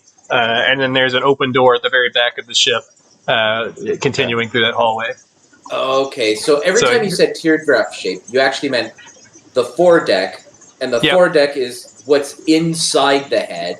Then the main deck is what's on the head, which is just the front of a normal fucking ship. And then there's just a door to the guts of the ship. I think I'm retconning a bit, but the foredeck that you see on this diagram is where the helm is, because you're inside the damn thing. The main deck is up, walking up the stairs. It's on the head. And you're on the head right now. He came down to see you, and you guys are inside the foredeck, sorry. So you are not at the part where you can see the rest of the ship yet. Okay. You guys are inside the ship is the thorax. Yeah, exactly. So if you see the gravity plane there, basically when you walk past the 6 spot right here, you're inside the ship now where the black lines are. Yep. Okay. So I cross that threshold, and I am going to venture into number 2, where number 2 is. Okay. You walk up to the closed door of number 2, and it's just an inlaid metals plate with some powered, looks like some blank lines going up it. They're unpowered though. It's just some lines running in the center of the ship. 4 lines running like this, and then arching upwards to go the length of the door. So I go up and do some movements like before to try and get the lines to move. Nope, I'm not doing the dwarf jig. Is Tracy with you? Are you with him? No. No, nobody's with me. Okay. Well, you don't know if he is. What? Did you follow him? No, like I went back in and I'm just trying to like with the ship. I'm just trying to like see if I can make it go faster now that I'm in space. Like I'm trying to. Oh, I'm okay. just trying to get used to moving this fucking thing. Did you get back into the helm? I did, yes. Yeah, as soon as you get back in, the ship starts to lurch forward much faster than before. And also, as soon as he steps back in, you're sitting there dancing in front of the door. Light seems to come from the front head of the ship up towards the door, and now those 4 lines on it are lit up completely.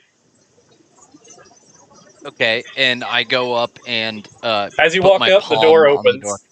You walk Oh, up, the door oh. sink and lowers and lets you inside before you even touch it. Yeah.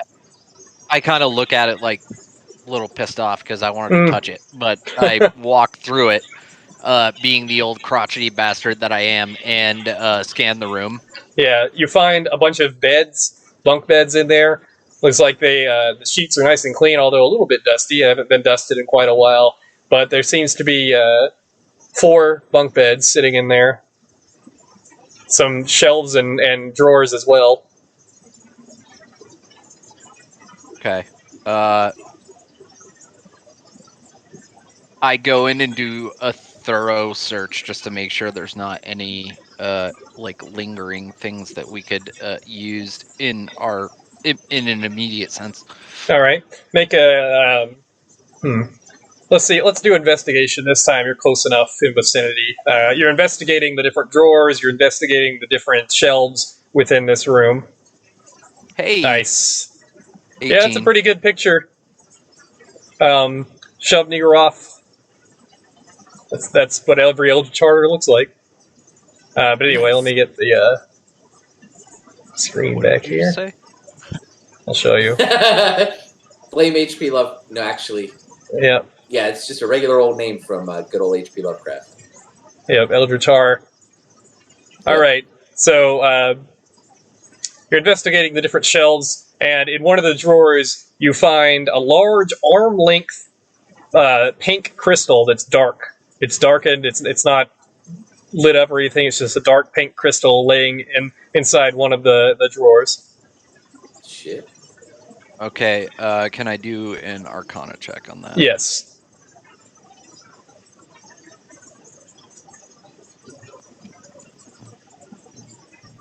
Nice. Hey, Damn. we're doing good. You rolled an 18 first, and now I rolled 9. Just remember to call out your roll. Oh, sorry. 19 was the Yeah. Arcana check. So, you know from Noxuni technology, back when they invaded, that their strange magic tech was always powered by these pink crystals. Like, they always had this at the center of it for most everything. In fact, they tried to terraform the planet at one point to grow these crystals when they invaded the planet, and use them in almost every single magic golem, Warforge. Everybody uses these things. So this is a power source of some kind. But it seems to be inert, as the Noxudia ones that you know about were always lit up. I go and I'm not going to grab it right away. I'm just going to put like my fingers on the crystal. It feels cool to the touch, but nothing else happens. Okay, I pick it up. All right. I grasp it. Now it's While the he's shape. doing that, It's the though. size of a human arm, so it's a little large for you. But you're holding a big crystal in your hand. All right. Okay, Satisfied. hold on. I'm just gonna like head on check the other parts of the ship. Tracy exits the helm. The door remains open for you, and luckily it doesn't lock you in. But the lights do go off of the door, and the running lights stay on. The ship still glows faintly, but nowhere near as bright as when someone's driving. How You hear how did Dinah get to the like weapons room? To like that crossbow area. Is she when she comes down, is she That's coming tough. through any of this stuff? So we got all kinds of turned around, but to keep with everything, we're going to say that you're in the head too. Just you would have gone to 7 to the, but technically the spyglass is up in the front of the ship where the head as well. For some reason, okay. I had you go to the ballista, which was wrong. That's where the weapons officer goes. You would be up in the head with the spyglass near the boys. Gotcha. Okay. Right. And so they just looked at what the crew quarters, number 3. They looked at 2. Yeah, the left Oh, lung. okay. Technically, Go to I shouldn't number even have this 3. layout yet, but it makes it easier to describe what's going on. Boy, howdy. Yep. But maybe you'll get a more intricate layout once you explore the ship. Here, if the gravity plane is there, if I'm below the gravity plane, which way is up? So the center of Spelljammer's physics in the phlogiston is super weird. Every large mass has its own gravity, including your ship, and the center of Yep. gravity is down the center of this deck. So if you were to somehow go on the belly of your wasp, you would be standing upside down. Your feet would be against the belly of the wasp, and you would feel gravity pulling you towards the belly instead of the deck where you would normally stand. Wow. So in order to get through a hatch, I could literally jump up in the air, down into the hatch, and probably have enough to cross on over and Yep. like. If Oh, you're that's not so landed and you're disorienting. trying to climb out of the ship in the middle of the phlogiston, which I don't recommend you do. Oh, also that you have also everything in the phlogiston ships like this, when they're powered, they have atmospheres around them which have air in them, and they're powered by the magic of the helm itself. And we're going to say it's about a third of the size of the ship away from it. So if you jump far enough, you're going to get out. You're going to run out of air. And if you run out of air in the phlogiston, you crystallize. But that's a whole other thing. Anyway, Holy yes, if you try to exit the ship while you're in the phlogiston and you're trying to go out the bottom of it below the gravity plane, you will have to jump and climb your way out instead of just dropping down. There's also like a max capacity to the ship, right? Yeah. Yeah, because air is still a limited resource and only so much can be produced. So that's why the crew has a max. Holy shit. So, like, now that I'm out of there, we're shuttle breathing right now. Yep. You're just breathing whatever's left, which should last a good bit. But And I don't even know this yet. Yeah. So, I'm just moving along. we'll give you about 24 hours of air when you're not against it. We may change that later depending on how many more people you get. Okay. What does guided? Okay, so I have this pink crystal. I walk out of compartment 2 back into the main deck. Yep. Well, hold on. Not main deck. Where's Dinah doing? Oh, sorry. She, following along, just behind and seeing if I can see anything they might be missing. You see Elaborus has a big ass pink crystal. It's almost the size of half his body.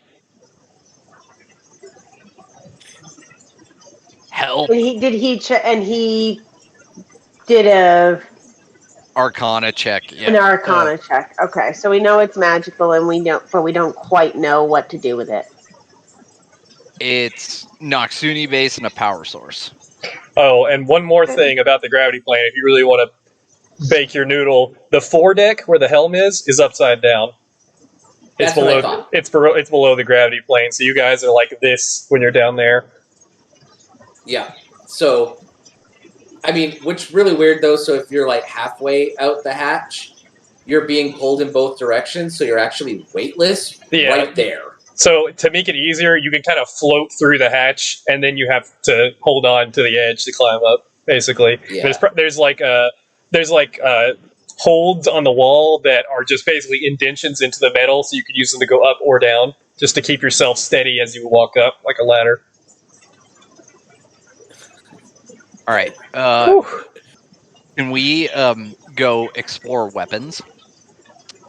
So you'll head to the back of the ship. You don't know where the weapons are, but you're still in the middle of 8 there on the main deck, standing there with your crystal, you and Dinah. I'm just pressing buttons up front. That's about it. Tracy is pressing buttons on the side of his monolith, and you see the shutters go up and down on the head of the ship a couple times. Hang on. So hold on. So I turn to Dinah and say, Lass, can you hold this? I'm like holding this large pink crystal. It's gigantic. I can't hold it any longer. She just picks it up and like, okay. Well, it's like the size of like your forearm, right? So you can probably put it in whatever you're carrying. It's just large. Warhammer? Yeah. Wait, do you have like a bag or anything? Yeah. Nobody has bags. Nothing that's going to fit something that's like arm's length. I mean, I have a priest pack, but You all that's not have much. you all have like standard bag, except for Tracy. You both have like standard travelers packs that you started with. The whole So food and we're stuff. agreed that this small little dwarf can't carry this thing around. Well, you can if you Okay. want to. I could. I Just holding could. it like a baby the whole time. Yeah. I could. Okay. Right, then Dana will take it and put it in her little bag. All right. Make some comment about how men are always giving us things to put in our purse.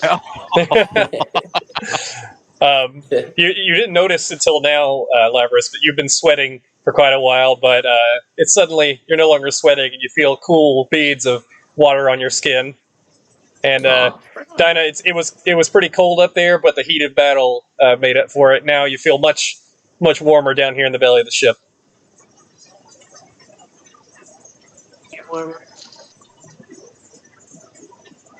Awesome.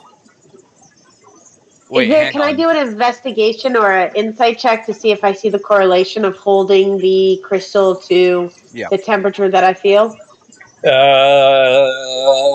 Let me see real quick what that would be.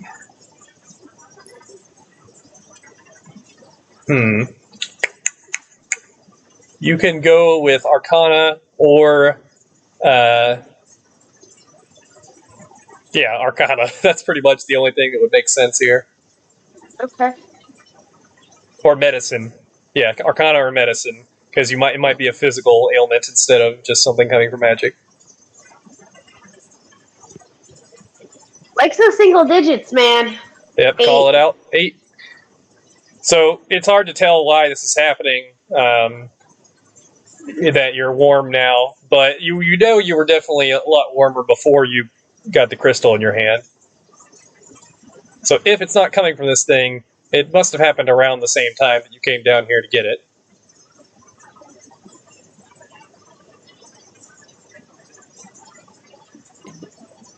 So it's the room?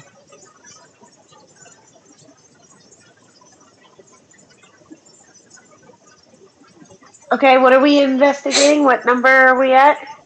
You guys are right outside of 2 in the middle of 8 on the deck here.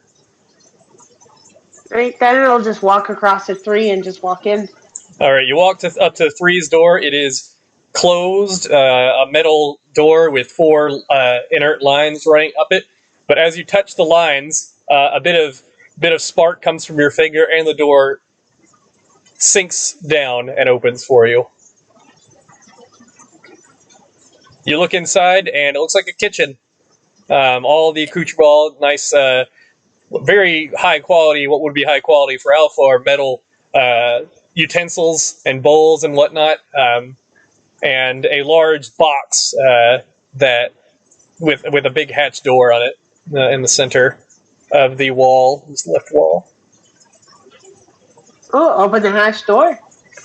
So it feels a little colder, in fact, than you normally are inside there, but not that much colder. And you don't see very much, but there is some sort of frozen blocks in the back. This thing is pretty big. It's about the size of 3 people standing together. Is there anything visible within that block? As in, can I see if it's people's? So the block looks like some sort of frozen bread almost. It's like tannish, and it's about like that big. They're big, huge blocks, but they're definitely frozen, whatever they are. It's like the color of bread, tan something.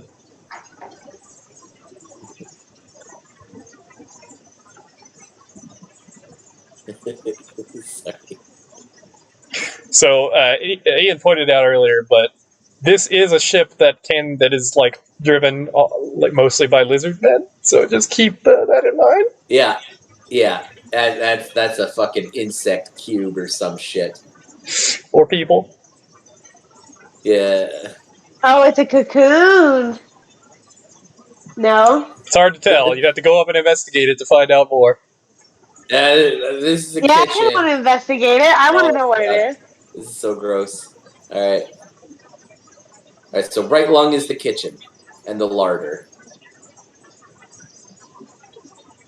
Are you investigating those Watch, cubes? you're gonna. Oh, you roll a Ah, 5 again. I rolled a Lord. 5. What the fuck? Dina, Oh wait, no. this is I rolled a 5. Dina, this is so outside of your realm, your world that you live in. You're still a little frazzled, but you walk into the dark, cool closet here, and you look down at the cubes, and it's indiscernible. It's hard to tell what they are. There's not much light in here. It's very hard to tell what these cubes are, but they must be some sort of food stuff, as it's pretty obvious that you're in a kitchen. Great. I'll shrug and turn around, think it's food, and walk away. You can't tell exactly what it is without thawing it maybe, but it's some kind of food. I'm not a cook. I don't care. There you go. If it was booze. Dina walks out of the kitchen, and you see her come out, Labrys, and you take a peek in. You can see that's the kitchen as well. As you do that, you hear a and you see that there's windows across the side of the main deck just for story purposes. You can see the wings folded up under it as Tracy continues to hit random buttons. He just did the docking sequence, but the ship is still floating forward normally. He presses it again, and the wings will and go back out. So we have windows? Yeah, for story purposes, there are windows that run along the side of the ship, across the main deck, all around it, and then much larger windows in the foredeck and main deck, sort of like the eyes of the wasp, so you can look out. Yeah, and see outside of the ship. Yeah, that's where I assume she goes. Not necessarily the spyglass, right? But those are the eyeballs. In my mind, she was on the main deck, which is above, outside, basically looking out with the spyglass. Oh, and like a crow's nest sort of thing. Right, and you guys were down there. But really, in my mind, she was up there at the ballista, but then I realized that was the weapons station. But anyway, yes, for now on, she'll have to go up to the head of the wasp, the main deck, right here. I'm circling it on the stream. And you guys are down here in the foredeck. Okay. You guys are watching the stream as we're doing this. That might help. Or you can just pull up. You got the same picture I do. No, it's good for me. That's what I was looking at. If you were looking at, yeah. So you guys are right here, right now, right outside the kitchen, right out the galley. Tracy's still down here, messing with the different inert controls on the helm. As he touches them, they spark and come to life. So he knows you figured out that it's definitely pulling from the power of the person touching it. Luckily, everybody here has some sort of power. Awesome. If you guys had like a fighter or bump, they would be pretty useless. Okay. That's so intense. Yeah, no, I'm just learning my job. So I'm just out front seeing what there is to press. Wait, what there is to do. So I look in. So I'm following Dinah, right?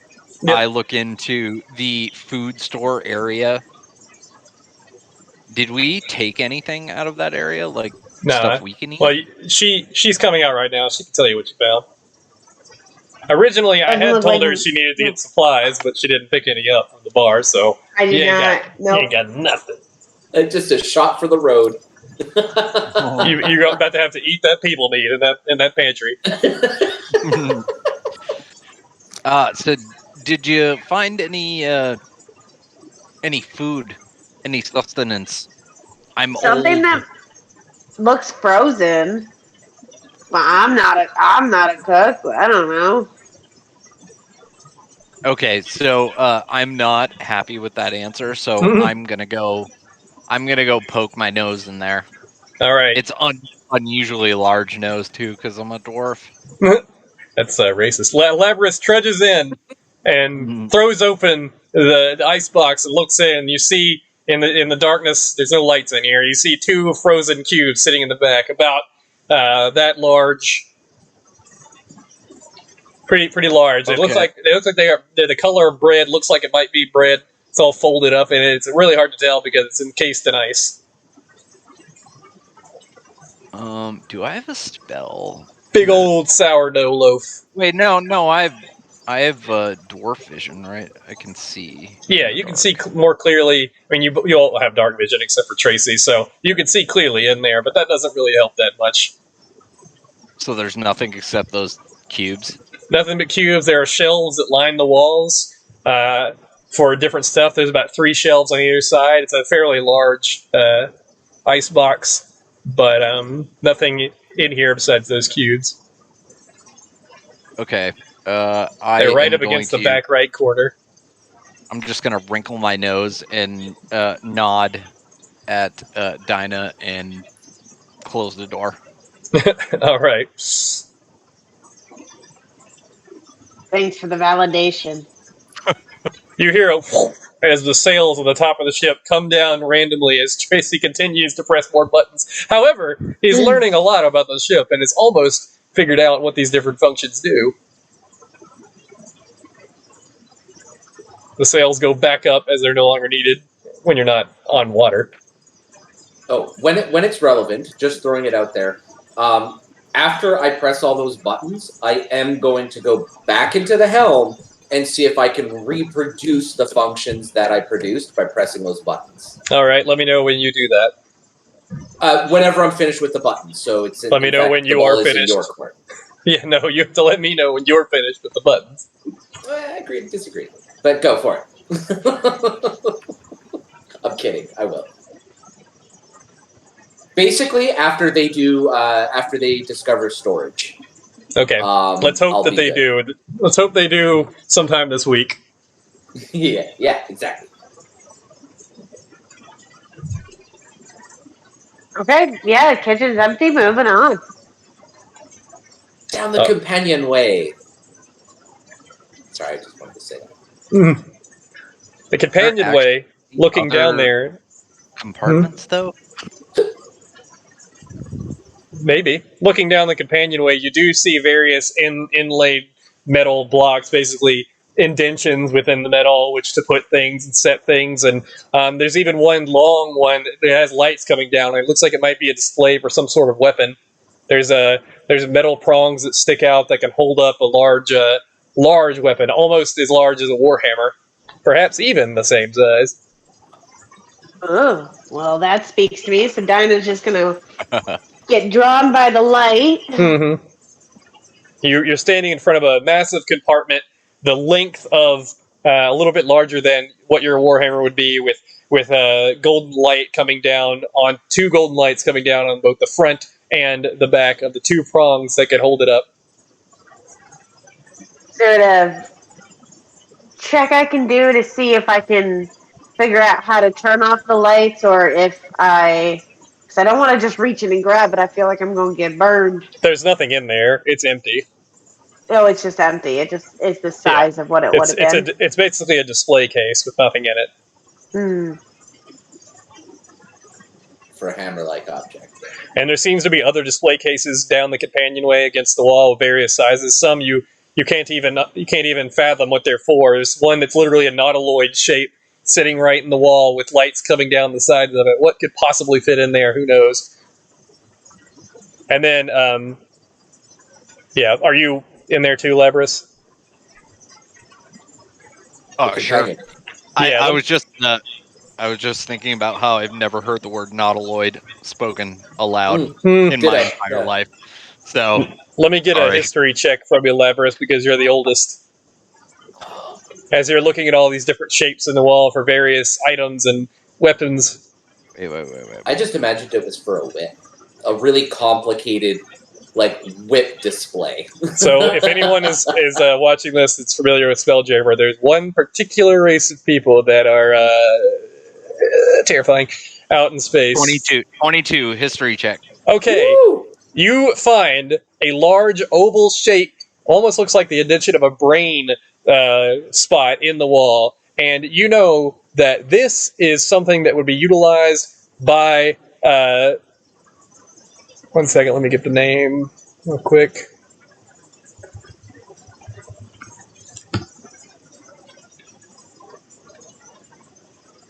An illithid, better known as mind flayers. Jesus. That sounds awful. You know yeah, that it sounds like that these spots, all when you look at them as a whole, seem to be set up specifically for different things that mind flayers might collect. Oh my god. Ain't nothing good about that. There's a brain spot, the nautiloid shape. They have really weird instruments like squid with inside shell type instruments that they use to grab people's brains and suck them out and eat them and add them to the mother brain. So, wait. Can you clarify? It's a shape on the wall? So you see the brain shape, and that's what spurs on the memory of who would possibly need a little compartment shaped like a brain. Okay. And after looking at them in total, you realize that a lot of these shapes are similar to what mind flayers would use. Having seen them a long, long time ago, hearing the stories of the Noxuni when they came down to your planet about the mind flayers they met out in the phlogiston, it spurs your memory to remember these things. This shit panders to a lot of fucking people. It does. Mind flayers are pretty prolific out in wild space. Oh, They have their own. They have their own little like section of wild space that they control. They're like an empire, but maybe yeah. It's pretty scary. They're one of the. Yeah. They're like living Eldritars. Yeah. Okay, so I don't want to alarm my companions, though, so I'm going to keep this information tight for right now. Yeah, so you see Leverus go wide-eyed looking at all the things, Dinah, but other than that, you're not really sure what he sees that you don't. Okay. I guess I'm just going to continue to move on and see if I can find anything. All right. So you guys are walking and you reach 4, which is the cargo deck. Within 4, there is, in the center of the room, a large circle which would open up and release the hatch to go down to the ramp to go down to Earth. And at the back of that room, and all throughout it, there's different cases and everything to set things. There's some storage boxes throughout 4. It looks like a jumble of different storage areas and shelves and whatnot. But at the back of the room, there is a more ornately carved door than the rest of them. The very back of the cargo bay here. Looks like this one has lines, the same sort of 4 lines, but they're sort of crisscrossing going up the door. Much fancier than the other doors. All right, I like that. Open that door, go on in. Dinah walks through all the closed cargo containers in the bay and over the hatch to the outside and just goes straight for the door and touches it. And as she touches it, it sparks up and the door lowers. And inside it is extremely dark, but you can see, because you're a tiefling in a dark gray, that there's really nothing in this room. It is completely blank. It's a big oval inside this room with a pedestal in it and a hatch at the very end in the roof with the same sort of handholds to climb up that you saw on the foredeck to get to the deck above, to get to the weapons deck. But anyway, inside this room, the hatch is closed at the top of that ladder, and it just makes it as dark as possible in here, with a big pedestal in the center and a tiny golden little candle holder-like object on the top of that pedestal. If I may for a second, in that large room, number 5, those are 2 windows on the starboard and port, right? Yep, Similar to the bug's eyes. They're currently closed. Even the slats that you have opened on your foredeck do not open these. These are currently closed to keep it as dark as possible in this room. Oh, okay. Because I was going to also, when they got there, I'm now testing the hell. And did she enter alone? She did, because you're still in the cargo bay.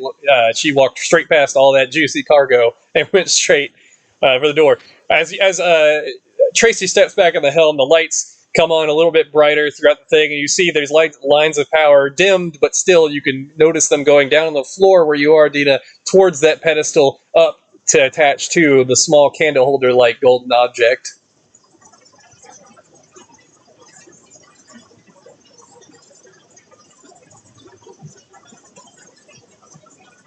So I investigate the golden object that'll tell me if I touch it, it might have a reaction.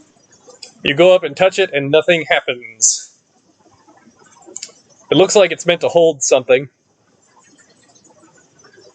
And it's too small for the thing I'm carrying in the pack, for the crystal. It looks like it might be just the right size for it. Well, then put the crystal in it. All right. Dina takes the crystal out of the bag and places it. Dinah, Jesus. Dinah takes the crystal out of the bag and places it onto the pedestal. As soon as she does that, the door behind her goes shunk and closes up, and you can no longer see her, Labrys. But what does happen is after a small whirring noise, the light starts to spread out from the crystal throughout the entire room. And as you look around, you can see what looks like a map of places you've never seen before are shown across the walls. They're projected everywhere, and I'm posting it right now. Oh. Ooh. Oh my Big good. map. Fuck off.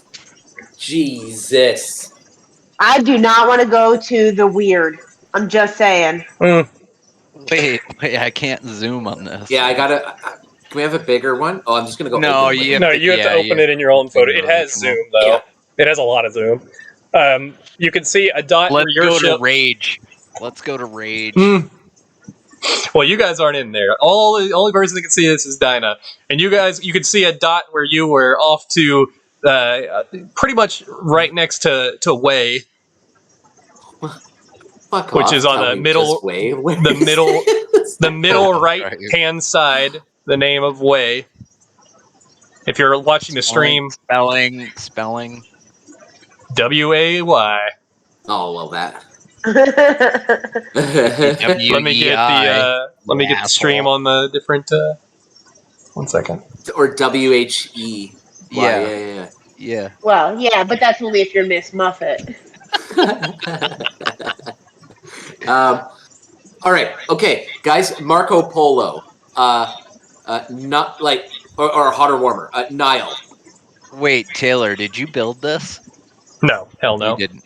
Okay. Oh, right. I'm still part of the center circle ish. Oh, okay. I see. Way. Yeah, so you're within the known spheres right now, just barely on the outside of it. Yep. Okay. You're Ash and like a Song. little bit south of Way right now.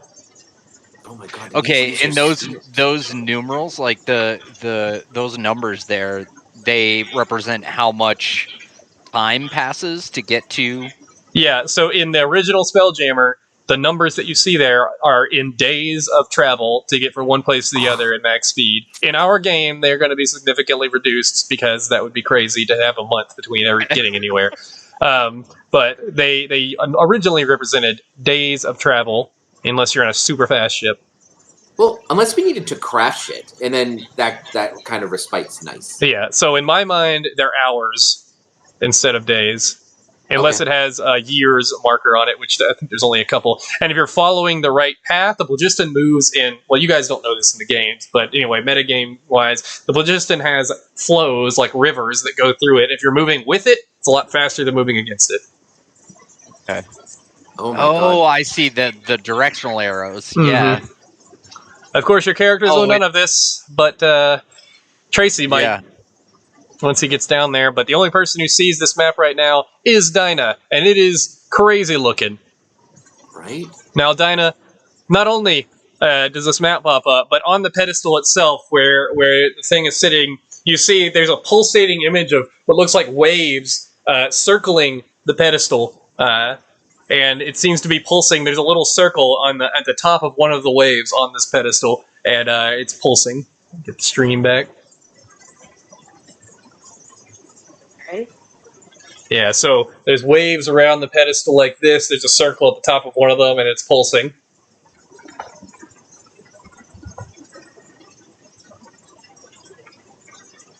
Mm-hmm. You could investigate it, or you could let your buddy in. Yeah, I'm gonna investigate it first. Then I think I'll let people in.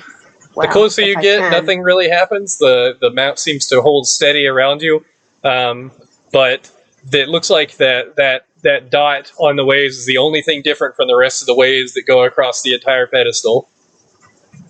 14 to take a closer investigative look at that. Yeah, so that's about all there is to see. It's hard to tell what the function is, but outside of actually touching it with your hands, there's really not much else you could see besides these blue this blue wavelength that goes around the course of the pedestal. Right, then I guess I'll open the door. I'll let in Lavarus, me. Lavarus, and I'll say, "There's a cool thing to touch. Mm. You want to touch it?" As you open the door, the map disappears, but the door does open, and the room goes dark again. Lavarus, get in here. I hobble with my little walking stick into the room. Watch this shit. Close the door. Put the thing in the thing. The crystal remains in the pedestal, but the door is still open. Okay, close the door. You tap the side of the door to close it. That's how you do it if you wanted to. Oh, okay. Okay. No, I tap it with my little wooden stick. A spark comes from the bottom of the stick, and the door closes. As soon as it does, the map comes back around you, and it glows across the walls of this oval-shaped chamber. And Lavarus is pretty much floored. If he isn't going to have a heart attack at this point in his life, it's really, really close with everything that he's seen, and he is just struck. Yeah. He doesn't know what to say. Tracy, while you're in the helm, as soon as that map comes down there, you start to get a vision up where you are of a much smaller version of that map laid out at the top of your head, almost floating in midair. You can see the map as well. You're not sure where it came from or why it's there, but the map floats in midair in front of you. All right. Just, I'm gonna ask on there just because, like it came unbidden to me. Yeah, you're in the helm. Right? You've been there for a while, still trying to reproduce all the stuff you did, which you're getting the hang of it. But all of a sudden, you feel a bit of an itch in the back of your head, and then the map pops up right in front of you, almost like well, you wouldn't know what holograph is anywhere, but it pops up right in front of you, floating in the midair. You can see through it, past it, but it's still right there. Yep. And you can see a pulsing little red dot where you are, or at least that's what you would have to assume. There's a little pulsing red dot.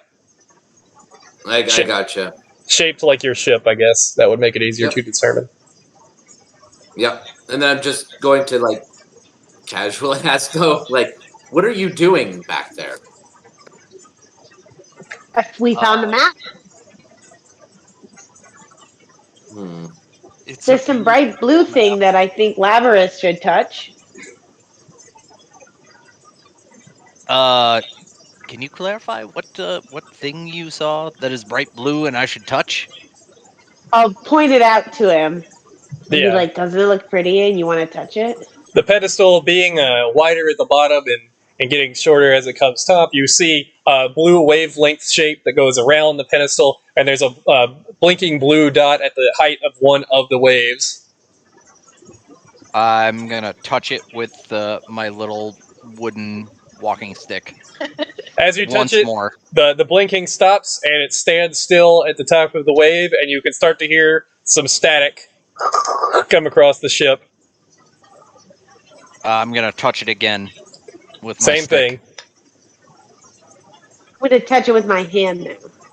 Yep. ET phone home. Same thing. You hear the static, and the map stays stable. We just look at each other. Yep. And now what? When we open the door, if we open the door, the map goes away. I'll ask Tracy. Yes. Can you see the map? Do you have a memory of the map? I mean, I wonder, do I actually recognize any of these? Do I see names? Make a check. Yeah, let's see if you could dredge up any memories here. Let's get you to make. I guess it was just going to be a straight up wisdom check or possibly history, whatever. I guess we'll go. Well, let's see. How does one roll to check their own memory? If we were playing if we were playing Numenera, you would have a freaking amnesia check, but we don't have that.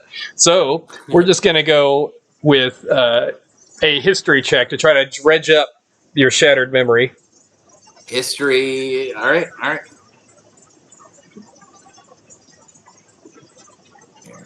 my god! Please stop. Oh, that's how you spell phlogiston. Interesting. Okay.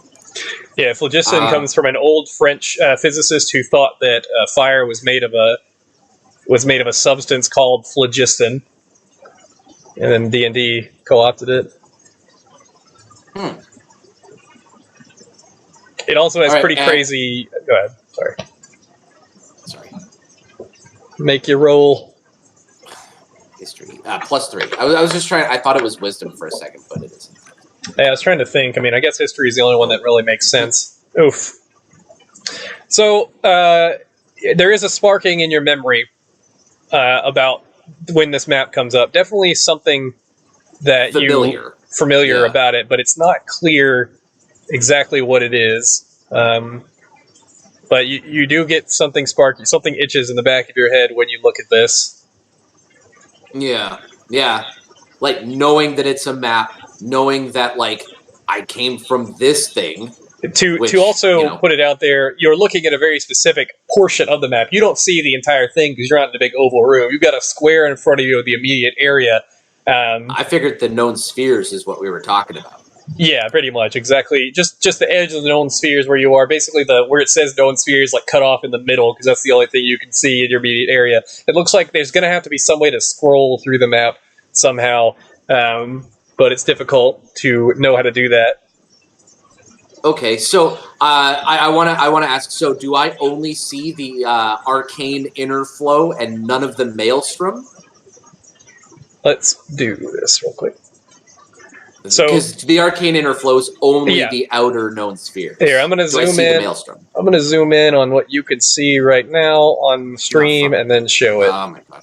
I don't even know what your stream, Twitch, whatever is. Oh, okay. Well, anyway. Put Wild Mount at the left of your screen, and that's what you can see. Wild Mount to the left, Etheric at the top right, top left. Right to the left of the way. I see that. Oh, very little. Yeah. Okay. Yeah. Now, there may be a way to zoom out, zoom in, scroll, whatever, but you can't do that from where you are. The guys in the map room see the whole thing, though, as a big oval. Oh, okay. I got you. So I only have what my path availability is. They can see everything. Yeah, because you're looking at it in a flat sphere, and they're looking at it from an oval sphere. I got you. All right. Okay, so yeah. So they asked you about a wavelength thing, I guess, which you don't see any of that. You don't know what the hell that is. No. Yeah, it's just I'm just going to try and pronounce the places that I do see, which is like actually, yeah, I can read common or whatever it is. Actually, can I read lizard people language, or does this convert it? Not unless you have it in your character sheet. Common was the first language you heard. I guess that's all you know. Okay. Funny enough, I have Zemnian. I don't even know what the fuck a Zemnian is. Then apparently you know that too. Whatever's in your character sheet for now. Yeah, Zemnian. Is this Zemnian? It's reading out in common. Yeah, it is. No, just kidding.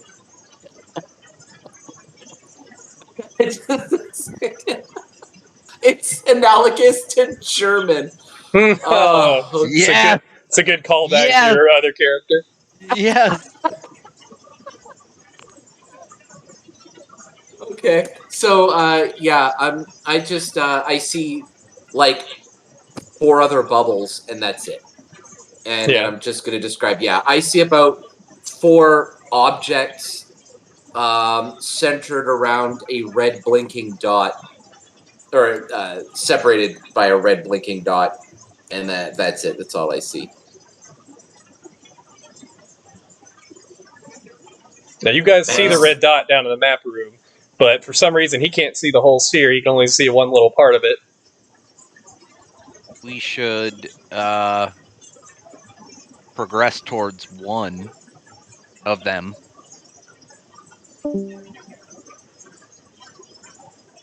Uh-oh. Yeah, technical difficulties. I think her phone What might the have fuck ran did out. Oh, that sucks. I still wonder why I picked Zemian. It's not even a fucking language that is anywhere else that I can read. Oh, maybe there is. I mean, you're out in space. You could probably meet some space Germans. Wait. So I missed like 45 seconds there. So Ian can see we're at way, right? So Ian can see whatever that etheric. You guys are actually a little bit to the bottom right of Way. Your sphere is not even showing on this map. This map might be old, maybe. Who knows? But you're a little bit to the bottom right of Way. Way is the closest sphere to you, though. Okay, so Talangrin or Ash, Illistock, Ocean. Maybe that's a little far. That's a little far. Wildemount is as far as I can get. So, Okay. man, does each sphere have multiple planets too? Yeah, most spheres encompass an entire solar system. Some spheres, like the one you were in, has a single planet. Okay. That one got fucking murked. Yep, So, got yeah. 8. Oh, okay. And yeah, functionality wise, I can imagine it only wants to show me what it's able to actually traverse, anyways. Everything Maybe. else is kind of up to you guys. Maybe. If they figure Maybe. out how to control the map device, it might be something else. Oh. Well, we have the Noxuni pink crystal, right? So Well, she wants you to do all the poking anyway, so just, I imagine, do the poking. well, that didn't do anything, Yeah, right? we're just kidding. So Yeah, you're looking for a way I to scroll entered- the map. How does one scroll? Fucked if I know. I did we investigate that room prior? She investigated the pedestal, and all she saw was that same thing you saw: is that the dot on the wave just does not. It just stops blinking when you touch it, and you hear some white noise come across the ship when you touch it. And it is at the top of one of the wavelengths touching it, so perhaps there's a way to get it to show different stuff, to turn the map, maybe even get different frequency come in. Yeah, I just have a hologram. I can't see shit. Sextant? I can't touch a hologram. Okay. So I guess what I want to do. Can I go up and investigate this the pedestal that my pink crystal went into? Sure. I don't know if this is gonna do anything, but I mean I don't really have any other. Have you figured it out yet, Ian? Or is it? Dinah would like to put her hand in the blue sparkly thing and see if she can manipulate it, like extend the fingers out or like. Okay. So Try and turn Dinah pokes the blue dot again and moves her finger, and as she moves it, the dot moves with her down the wavelength, and you hear different noises coming across the screen. Also, the map twists just a tiny bit when you move, and when you do that, up at the helm, the map also scrolls a little bit to the right up there. Tracy sees that and is like, doesn't know how it happened. I know what I saw. You're not sure how, but the map just moved a bit. Yep. You tell him that. Well, no, I see. Yeah. You have a direct comm to us, though. Yeah, I know. And I could, well, I can see more of the, I can see more of the other map, or more of the other bits of the map. Yeah. I don't know how it's moving. Moving it. All right, she moves it more, and the map Yeah. goes faster until finally you hear some actual voice come across as you scroll past it. You scroll past the voice, but there was a spot on this map where you heard a voice come across the ship, and it looks like you were right on top of where the freak is it? You're right on top of Nal, Nal, just to the south of you.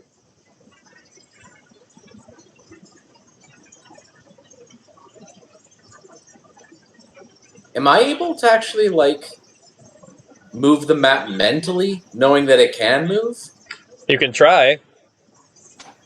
I mean, that's pretty much what I was thinking, yeah. Tracy attempts to scroll the map, and it does scroll within the map room. You see the dot on the wavelength move with it, and finally he lands on Null. And as he does, across the ship, you can hear a voice come through clearly in crystal. Hey, everybody, it's Moondog coming at you live from the Leaking Sphere, that's right. Sending out magical waves across wild space to make sure you can all hear my sweet, sexy voice all cycle long. Hey, little star babies, a quick word from our sponsors at the Almport. Are you a lost soul in need of some direction? Did the greater questions of life haunt you? Do you have an overabundance of cash you need to get rid of? Turn your ship towards the Almport, brightest casino this side of wild space. Ha ha! Thanks for listening, ladies and other non-binary beings. This is Moondog once again, reminding you that we are trapped on a broadcast planet and we are slowly going mad. Oh my God, Taylor. Oh What my was God. that All sign right, off, baby. ladies and other Now, all right, baby. non-binary beings? Here's one of my personal favorite tracks. It's random noises from deep in the weird. You just start to hear like come across. Oh my God. Man. Oh, clip that. Somebody clip that. Holy shit. Dude, it's just like, you made me think, like, in Warhammer 40k, like, a dead emperor corpse, the most powerful psionic being on the planet, sacrifices thousands of psionic beings to power a beacon in the warp that guides people, and all I can think of is, with all this, like, intensely grim, dark shit, they fasten in on the Astronomicon to figure out where in all this immense chaos and devilry they are, and they hear that bullshit loud and clear on one of these giant Warhammer decks. All I thought Oh my about God. was GTA. A random GTA fucking channel. So it Dude, I was seems staying on like that channel. this pedestal Yeah. is Hello, this is not only a Moondog. map, but it picks up projections or some sort of magical wave from whatever it's looking at the time, and you just happen to fall upon Moondog's channel. That is amazing. I'm gonna try and Okay. think, like, oh, yeah. He said No, he go- mentioned go, going Ian. to the Almport, which is a casino, and it might be difficult to find. But we haven't really even finished taking a look at the ship yet. We still didn't look at the cargo. Yeah, just letting you know the important stuff that he talked about in case you didn't hear the whole thing. Yeah. Huh. So I would also like to clarify where we are heading. If No we were idea. just south of Way. Yeah, you were just pointed basically north, whatever north is in space, going towards Way when you left. Oh, okay. But you're not going very fast, so you're not going to get there anytime soon. Okay.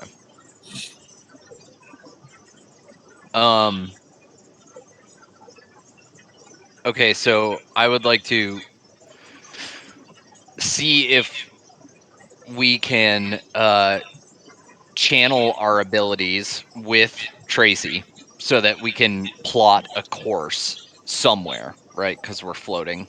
Where do you want to go? Well, I don't know really. Tracy can see the map when, Dinah and I Yeah. have the map up, right? So right now, if you see the screen, the map is basically right on top of Null, and your dot is shown off way up in the top right over here by Way. Oh, let me write the stream. You guys are like right on top of Null. Now, when the map is like this, Tracy, you can see a pointer to where your ship is, sort of like a game UI, so you always know, where you are in relation. So there's like a red pointer pointing to where your ship is in relation to this, but you can't see the ship itself. So you know what your heading needs to be, but you don't know where exactly you are. Right. Like an Do arrow. I see those day timers as well? Yeah, the timers are on there. It's unclear what they mean, but you do see the numbers. We know metagame that it's hours, or going to be hours for the purposes of my campaign, but you're not sure right now. Might have to go somewhere to find out.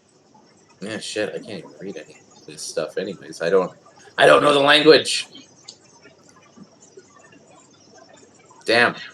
Yeah, so it's just I'm just gonna say like, yeah, I can't read any of this at all.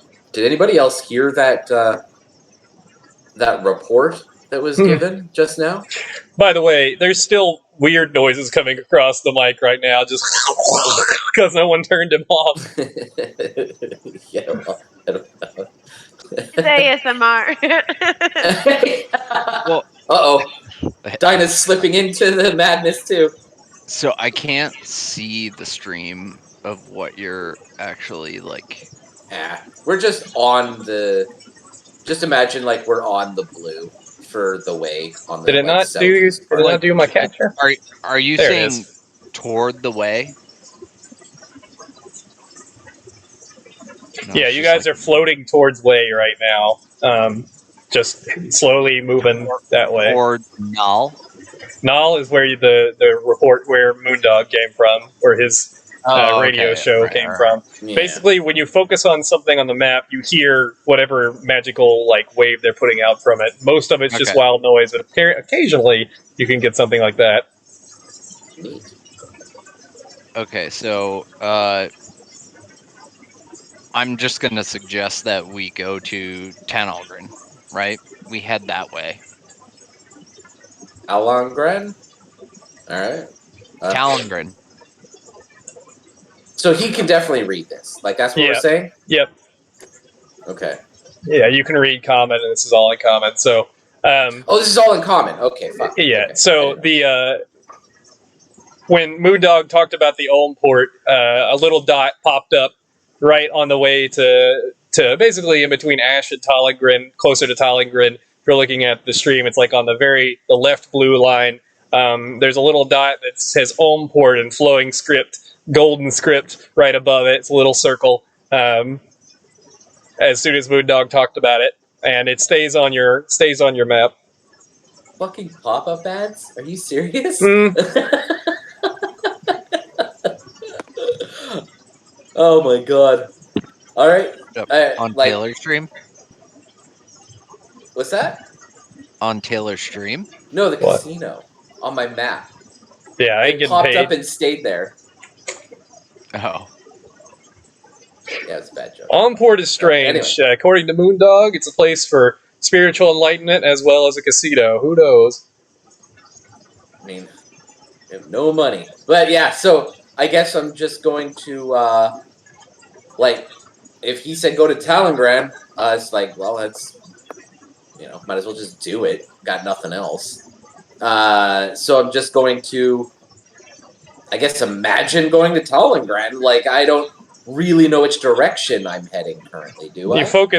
You put your focus on Talengran and try to imagine flying that way. The ship lurches around and begins to slowly float directly towards Talengran. Looks like you're a little bit off of the stream, but you are going towards the Talengran itself. You should intersect with the stream in maybe a few hours. Yeah, okay. Alright. So yeah. I'm like, if I stop concentrating on Talengran, am I still going the right direction? It continues to power the ship forward. And that's but it. Like, but that's it. It just keeps going forward as long as you're supplying it power until you decide to not go forward. So Okay. I'm in the map room with Dinah, right? You guys see the red ship on the map just turn around slowly, and now it's heading south. Okay, so I'm going to hail the captain, Tracy, and say, Tracy, I see the ship as a red dot moving as you move. Yeah, okay. So I believe we have a map system here, and we can coordinate where we are moving at any given time. We obviously need people to do this, but we have a navigation system that is sound. Can you do something for me? Stop immediately. Alright. Alright, so I'm just gonna stop. I'm gonna Imagine envision stopping. the wings fold horizontally, and you see the actually pretty beautiful sight of the multicolored inky phlogiston flow in waves around the wings as you slow down, and now you're at a complete stop. Okay, I want you to raise the ship about a half a kilometer. All right. I'm just gonna imagine going up. Yeah. I don't know anything else. Unsure what a kilometer is, Tracy begins Yeah. to raise the Oh. ship upwards in the phlogiston. Stop! I'm just going up. Yeah. What now? That's Stop. good. That's very good. Oh, Very okay. good. All right. I'll stop. All right. I'll stop. Very good. And now go down some. The wings right. that were pointed down now point upwards, and they push a little bit, and you begin to go down. Well, Okay. Now move to your right and left slowly, Tracy. I don't know how to do those both at the same time. Right and then left. Okay. The wings angle like that and lurch With to the right. With forward movement or no forward movement? No forward movement. All right. I'm just gonna strafe left and strafe right. Wingles angle like that and go left, and then angle like that and go right. All right, there we go. We're not on tank tracks. So Tracy, as I do this, I can see the movement of the ship on this map, this glorious map. Can you see the same thing? I mean, I can. Okay, wonderful. I definitely can, right? Like they're still in there. Yeah. So I believe, It's almost imperceptible, but you know that the dot is moving slightly because every time it moves, it pulses a bit. So you know you're moving, but you're in such a macro view right now. It's really hard to see exactly how far you're going.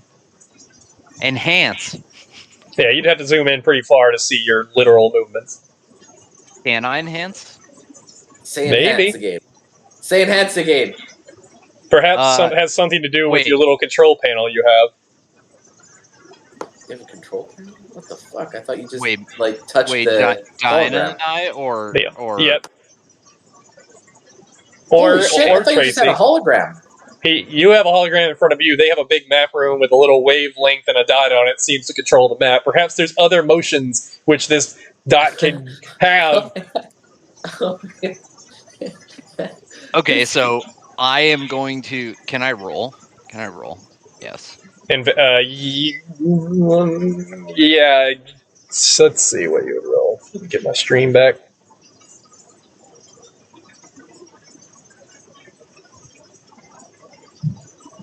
Investigation. Yeah, it seems like it would be investigation or a generic int roll.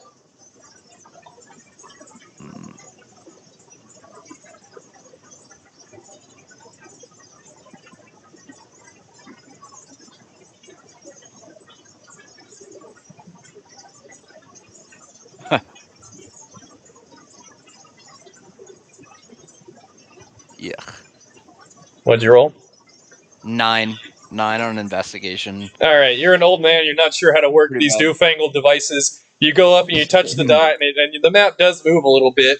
But you try to like put two fingers on it and widen it, and the map zooms in a little bit, zooming in on where your ship is. Hey, there we go. It's too close. It's too close. Dinah, I need your help.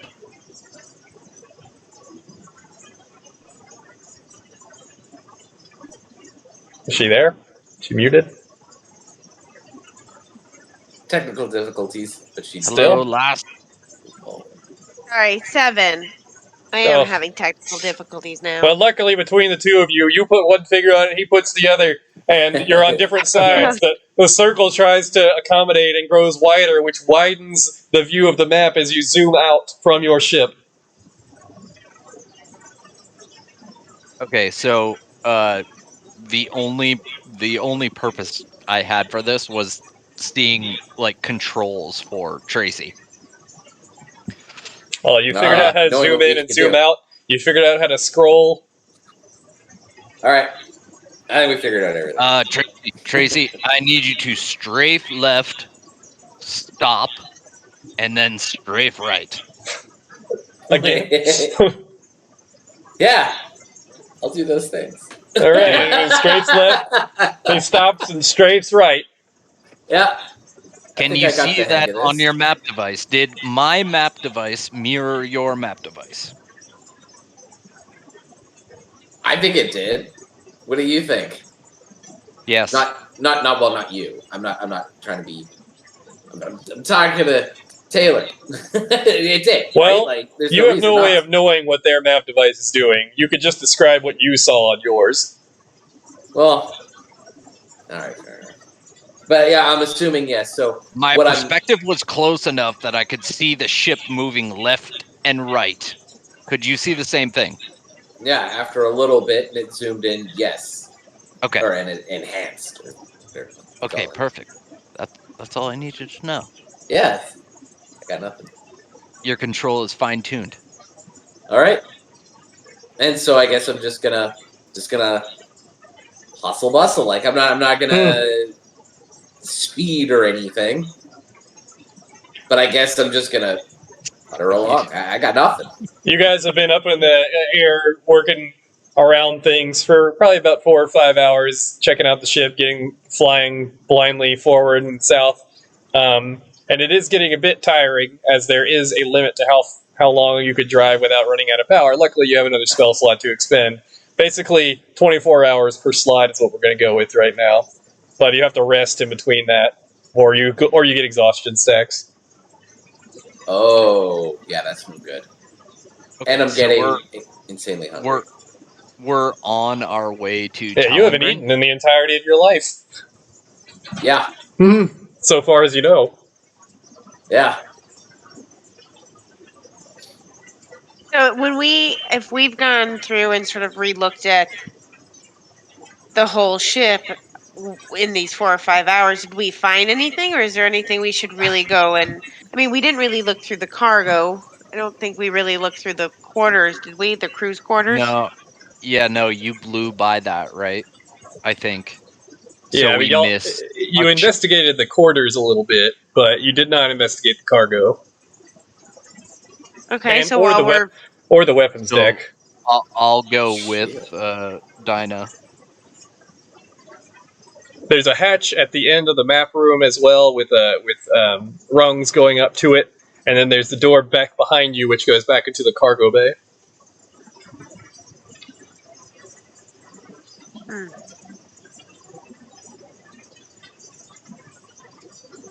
Okay, let's go and take a look at the. Did you say the cargo was in boxes? It's a bunch of strange containers. There are boxes there. There are these circular things with like cut off tops at the top of them, like basically like fat barrels. A lot of weird containers in there. Maybe grab some Is there pickles. any writing outside of the containers or any Yeah, but identifying? it is You can't. it's the same weird symbols that you saw on the monolith that Tracy came from. Okay, I'll open a container and peer in. She opens a container and pees in it. No, you pick a container at random, one of the large circular ones, and you take a peek inside. Go ahead and make an investigation for looking through all. There's a bunch of random cloth in there. It looks like tattered cloth, old cloth. It doesn't look very useful, but you can rummage through it. Nice. Hey. Yeah, finally not shit, and it's just open a goddamn box. You rummage through the I cloth mean, and try to find something of use here, and you do find a couple of strange gold pieces you don't recognize, but looks like they have about 10 of them down at the bottom of this thing. Gold circles with unrecognizable currency.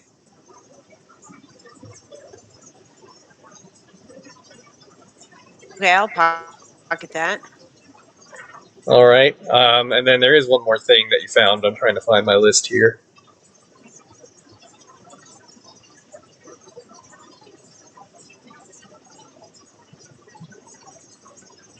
Keep going. I'll tell you in a second. Okay, so if we've looked through the boxes, where was the other place we're going? The weaponry. You look through one box. There are a lot back there. It might Oh, take quite a there's while. okay. Well, Might take quite a takes while. 15 minutes. Look through random boxes, see if there's anything good in Oh, them. here it is. Okay, so you find what looks like a crossbow, a strangely shaped crossbow, much longer middle than normal, and it looks like the bolt itself is attached to a rope. So it's sort of like a ballista with a rope on it. You could probably shoot something and drag it in, or shoot another ship and pull the rope towards it. Okay. Yes, There's a word for that. I just can't think of it. That's why I was looking for we it. are It's a going to harpoon. call this. It's a harpoon. Nope, Ursus claws. Okay. Bear claws? Huh? Ursus claws. Santa Claus? It's a Warhammer thing. All right, Labrys, what are you doing? Well, I followed Dinah into the cargo room. Are you also looking? Yes. Go ahead and roll for investigation.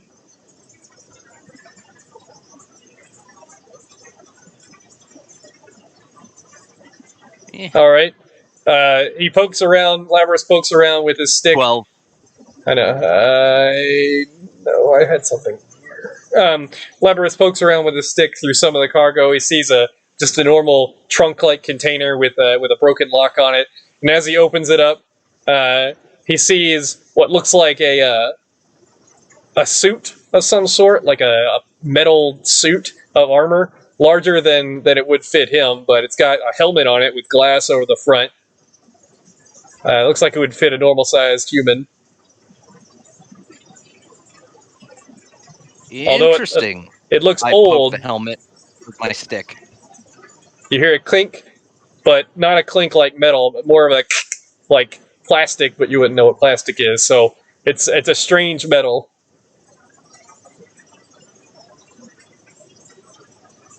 Oh.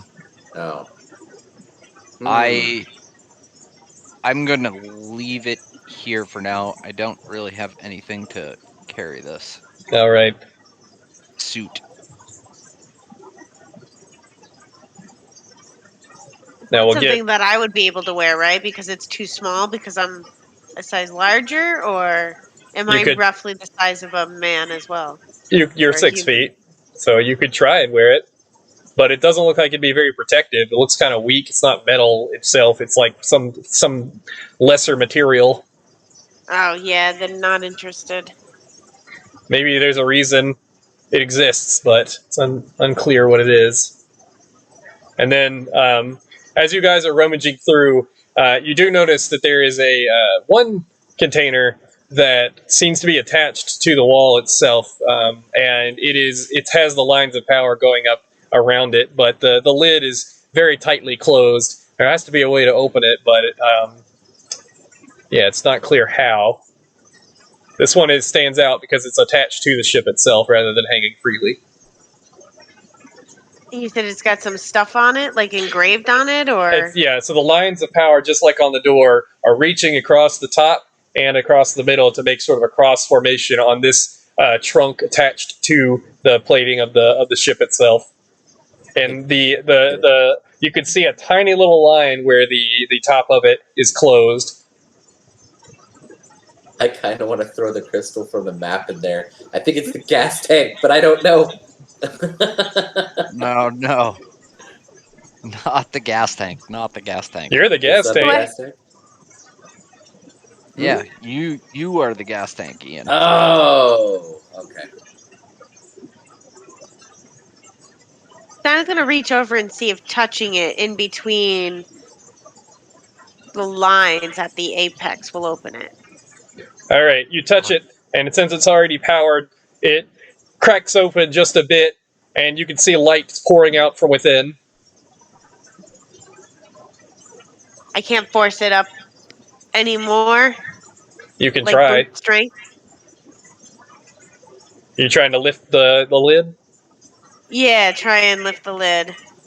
All right, as you lift the lid, you see inside these strange box-like metal little creatures sitting inside this. They're like stacked up on top of each other. It's hard to tell how many, probably like anywhere between 8 and 12 of these little box-like square metal creatures with the same power lines that you saw on the ship.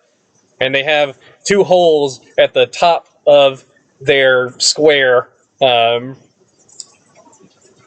Yeah, they're just little boxes with power lines and 2 holes at the top of one side of the box. And they're creatures. They look like they might be creatures. They have little tiny legs at the bottom that you can see as they're stacked on top of each other, but they're obviously not alive. Pick one up. Almost Take a like closer crabs look. with no arms. You pick one of the creatures up, and it's cold to the touch, and nothing happens.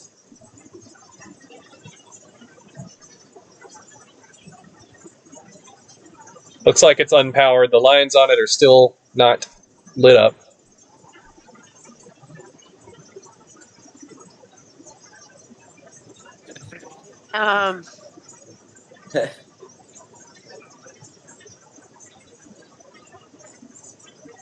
Well, for shit's sake, I'm gonna go get the crystal and see if I can wave the crystal on top of this thing and see if it does open it.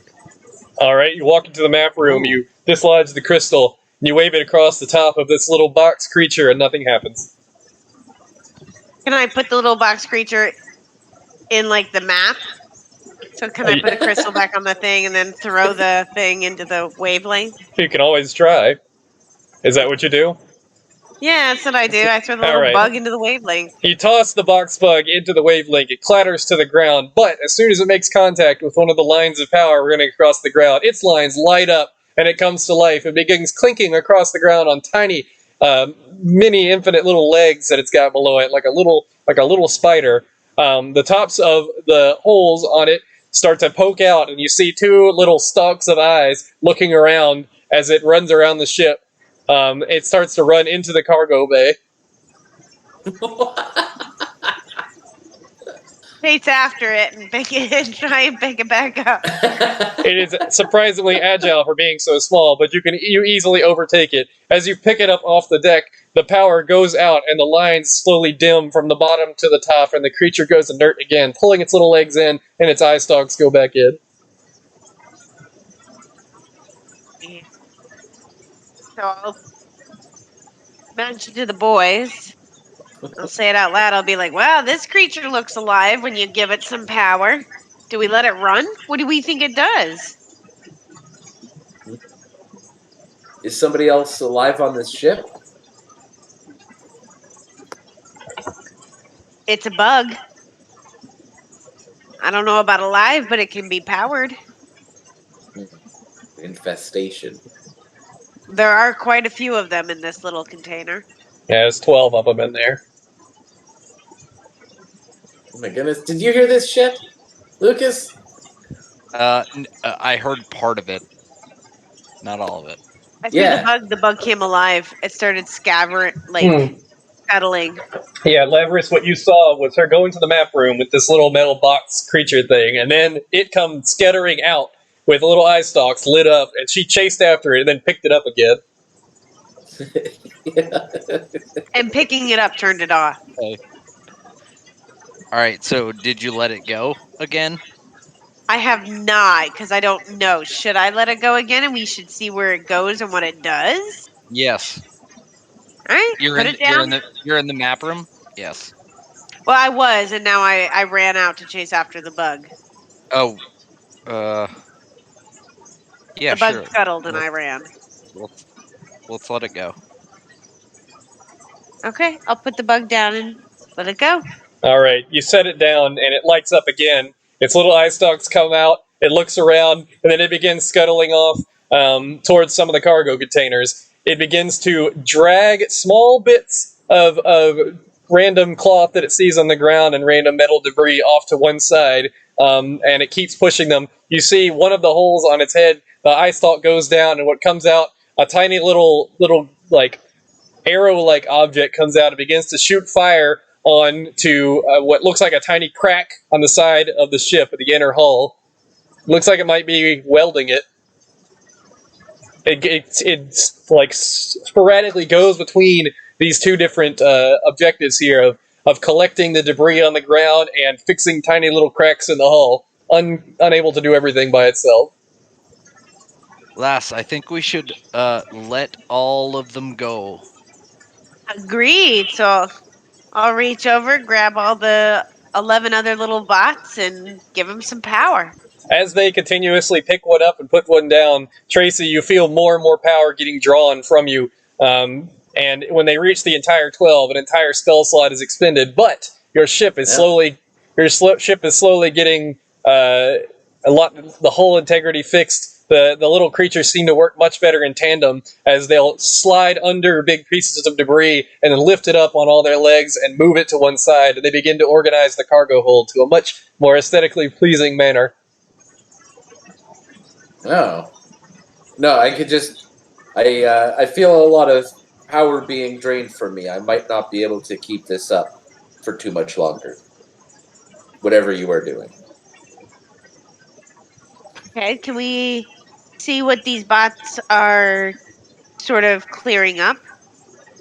Yeah, I mean, you could see they're moving a lot of the containers you guys are ruffled through to the sides, and they're stacking them and everything like that. It's unclear what's in some of the boxes still, but they're moving stuff to be pretty well organized. You also catch some of them disappear into some holes in the walls, and you don't know where that goes. But they're too small for a person. They're just big enough for these little creatures to go into.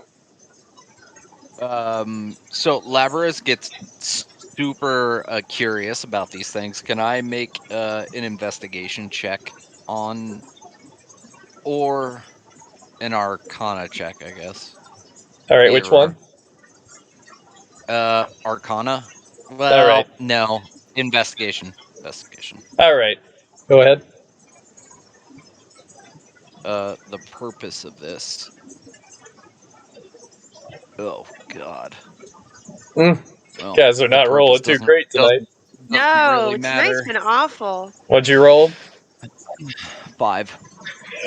Yeah, so once again, this newfangled technology, you never understood the Noxuni tech even when they tried to explain it to you at the university, but this is similar, you can tell, but you're unsure what it is. You pick up one of the creatures, and as it powers off, you turn it around, you catch the little legs go into the square of its body, and you get that it's powered by the ship, but other than that, you're not too sure what else is inside this little thing. Maybe you'd have to open it up or something to find out for real, but it seems like it's made of some sort of metal. Yes. Okay, I put the thing down, disappointed, obviously. It powers up again and scuttles into one of the holes in the walls.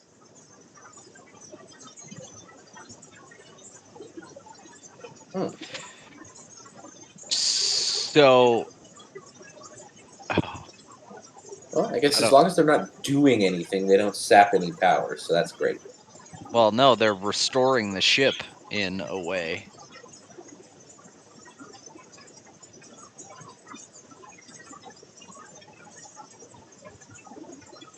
Oh,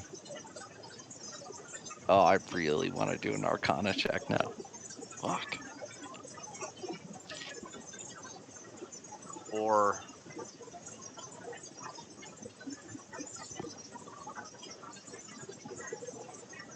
can I do a history check? Because I did study. Yeah, right? you can. Okay. You can do a history check to see if it's related to any of the Noxuni tech you remember. Since they came to the planet from somewhere else, they must know about this kind of things. Oops. Does that work? Yeah. Jesus. 22. Yeah, Yes. so this is absolutely some sort of Warforged type tech, Magitech creature that's being powered by the magic that's running through the ship, and they look pretty autonomous. It's very similar to some of the Noxuni golems that you saw back in the war days. What is weird though is the Noxuni golems had souls of people in them. So what could possibly be inside these creatures? They're not just automatons. They must have some sort of soul, just like the golems did, right? That's all you know of these sorts of creatures, that they must have some sort of soul as well as magical power to keep them going. Okay, so with the Noxuni crystal, I believe we can power the ship to its full capacity with these little technological cutie pies. He'll have to come up with a name for them, as it's unclear what they are. Servitors. No, I don't Aw. think they should be servitors. Uh, I hope the somebody on this Nox, stream has watched Farscape. the Nox cuties, the Nox boxies, the no- I can't keep going. The Nox boxious. Yes, those. Yes, whatever that is. That's a Like a Doomba. yeah, A Doomba. motorized So slug. are we calling them Doombas? No. I don't think they're fighters. Hard to tell. All you've seen them do so far is repair the ship. They haven't done any sort of attacking, but they do have the little flamethrowers that they could use, so maybe they could do some damage if they work together. It's unclear what would make that happen, however. I don't know. I don't think we. Like if I had my way, I'd call them scarabs, but that's about it. Ooh, okay, scarabs. That's good. Perhaps there's something in the ship that you could find out more about its origins. We've only just cracked the surface of the ship itself, so maybe there's some sort of log or something within the helm. If we can find it. None of my buttons ended up showing up with anything interesting, I guess. So I don't know. Can you do some sort of check to like? Is there something? You have like an all-powerful chair. Can't you like do some sort of internal searching for a You know, log, a ship's well, log, Captain? Captain's log, maybe. Yes. Yeah. Control F. Well, like I was just thinking, like before, how much of the ship feeds back into me, right? And like I got a map, but so far everything has seemed external. Like nothing has actually jumped out at me from the chair. So like I don't even think I could get like definitions of stuff and like an entire history that's compiled in here or anything like that. Unless we program the ship to give it to you. Yeah, maybe. Or like even just a fucking inventory, like a traveler's manifest of where it's been. Like, Yeah. Well, this thing just seems to suck energy out of me and bounce. there's still more ship to be explored. You guys have not explored one of the decks and haven't really looked at the top of the ship very much. In fact, the main deck y'all pretty much just went by just to go up and down. We saw the kitchen. That's yeah, I mean the head of the main deck, the forward station, that is. Oh, I just assumed Well, from the I'm sort picture of there was nothing. confused on the well, I know there's like a plane, right? And Mm-hmm. like the gravity plane or whatever. Can somebody toss the diagram up in the chat so I can see this again? So I know we've seen crew quarters, right? We've seen the dining hall, I guess, whatever you call it. Storage area. Yeah, there's two different storage areas, but Two, the three. one in the back, We've additional seen. cargo, is where the map room is. Okay, so we've seen 2, 3. We've obviously seen 8, 6, and 1, 4-ish, 5, and 7. You've seen the hatch to 7, but you haven't been up there. Okay, so I say we go there.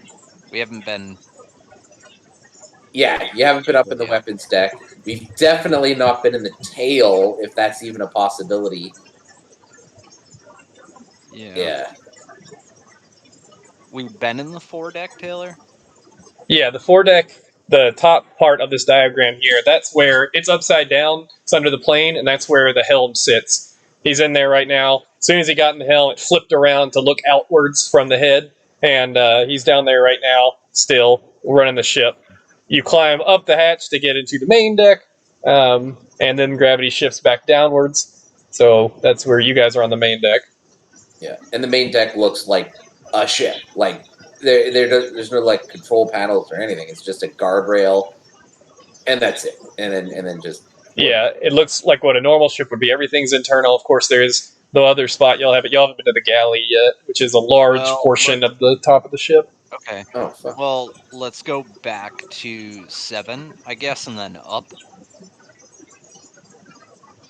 That's the only place we haven't gone, I guess. Is that what y'all are doing, Dinah? Yeah. Yeah. All right. You leave your little creatures to chitter about and continue to clean up the ship. You see them go into the crew quarters, and there's seems to be little holes that reach into the other rooms that only they can access because they go into the galley as well. Hopefully, they're doing something with that strange meat that you saw. But you see Laverus turn and walk to the map room, open it up, and head towards the hatch at the back. As you climb up the rungs of the built-in ladder and you reach the hatch, it is lit up and slides open. A circular hatch slides open as you climb through it. Now, as you poke your head out, you're now outside of the ship. You are at the top of it, and you are just inside the atmosphere of the phlogiston itself, with nothing between you and all of that. Jesus. Which you're unsure how this breathing thing works, but you could still breathe normally, and what you're seeing looks a lot like this.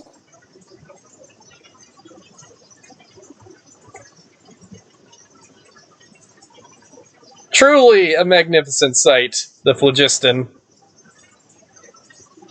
Ooh. Bad. I know. That was so badass.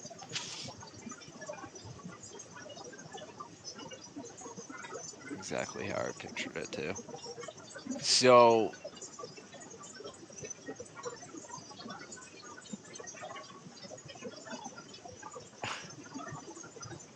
are we on like waves? Like psychedelic waves?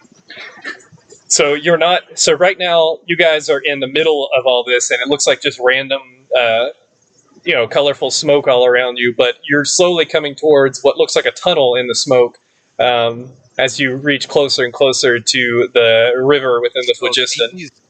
these are the channels. Yes, The flows, The ship within the picture is in a channel right now. If you were to go outside of it, you'd just be in pure phlogiston. Oh. Yeah. The channels are openings within it that have flows that move one direction. Gotcha. And if we go to pure phlogiston, then we meet those whales and a bad time. You can meet a lot of crazy stuff out in the phlogiston, yes, including space whales. And you guys are actually pretty close to a dangerous spot where you started, but Dinah, stick your hand out. no, Laverus has still got his head poked out the top right now, and he's just staring at all. And Dinah's just staring at his ass, wondering what the heck's taking so long. Oh, sorry. I move out, so I move up onto the main deck, and I am just taken aback. Yeah, it's a pretty crazy sight. Looking around, Then I'll poke her head out, but she'll get scared and want to go right back in. Yeah, you see the same thing, and it is unlike anything you could have ever imagined out here. Space looks so dark from the planet. How could it ever be like this?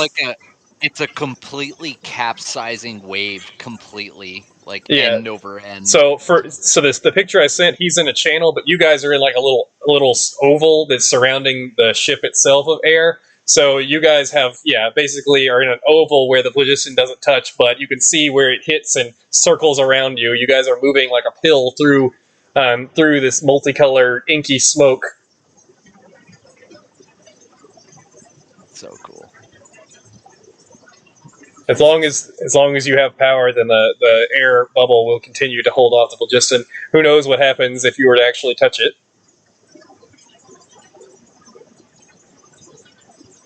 But you're also standing on the galley now, and gravity seems to be holding. You can tap your foot a couple times and make sure you're stable, but it's not like you're going to go flying off anytime soon.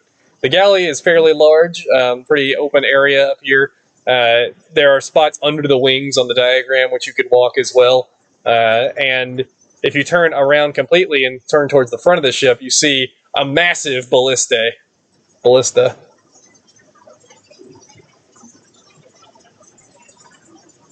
Man, Dinah's tall enough that I just imagine that the moment she stands up, just whap, phlogiston hits her right in the head. No, it's like a third of the way from the ship, and your ship is pretty large. It's got like a 20 length beam. It's you would have to jump like twice the height of a person to get out of it. Yeah, okay. So Labrys is just standing on the edge of the starboard side, I guess. The right side. The yellow guardrails are in the same sort of strange metal that you saw from the suit that keep you from flying off the side. But then again, why are they here if gravity continues to pull towards the center of the ship? Who knows? Labrys sort of has tears in his eyes, though. He thinks this is the end, pretty much. Or maybe he has died. With this strange human and tiefling. Fucking, yeah, Davy Jones' space locker. Yep. Yeah. That's so true. So true. Love it.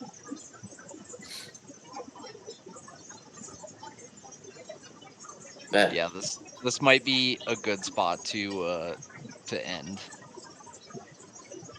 I guess we found pretty much everything on the ship then? Anything I think our rolls is going to let us find. Yeah, I think. Can probably investigate later session, see if there's anything else. But you do have some cargo that there's just too much to look through. You still need to figure out your food situation, and then also like where you want to go.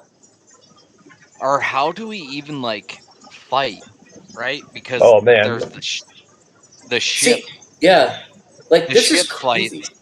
Yeah, I told you, Ian. I told you. Well, it's just like, hey, you're like, hey, fucko, you're like a teenager. I'm gonna give you a knife.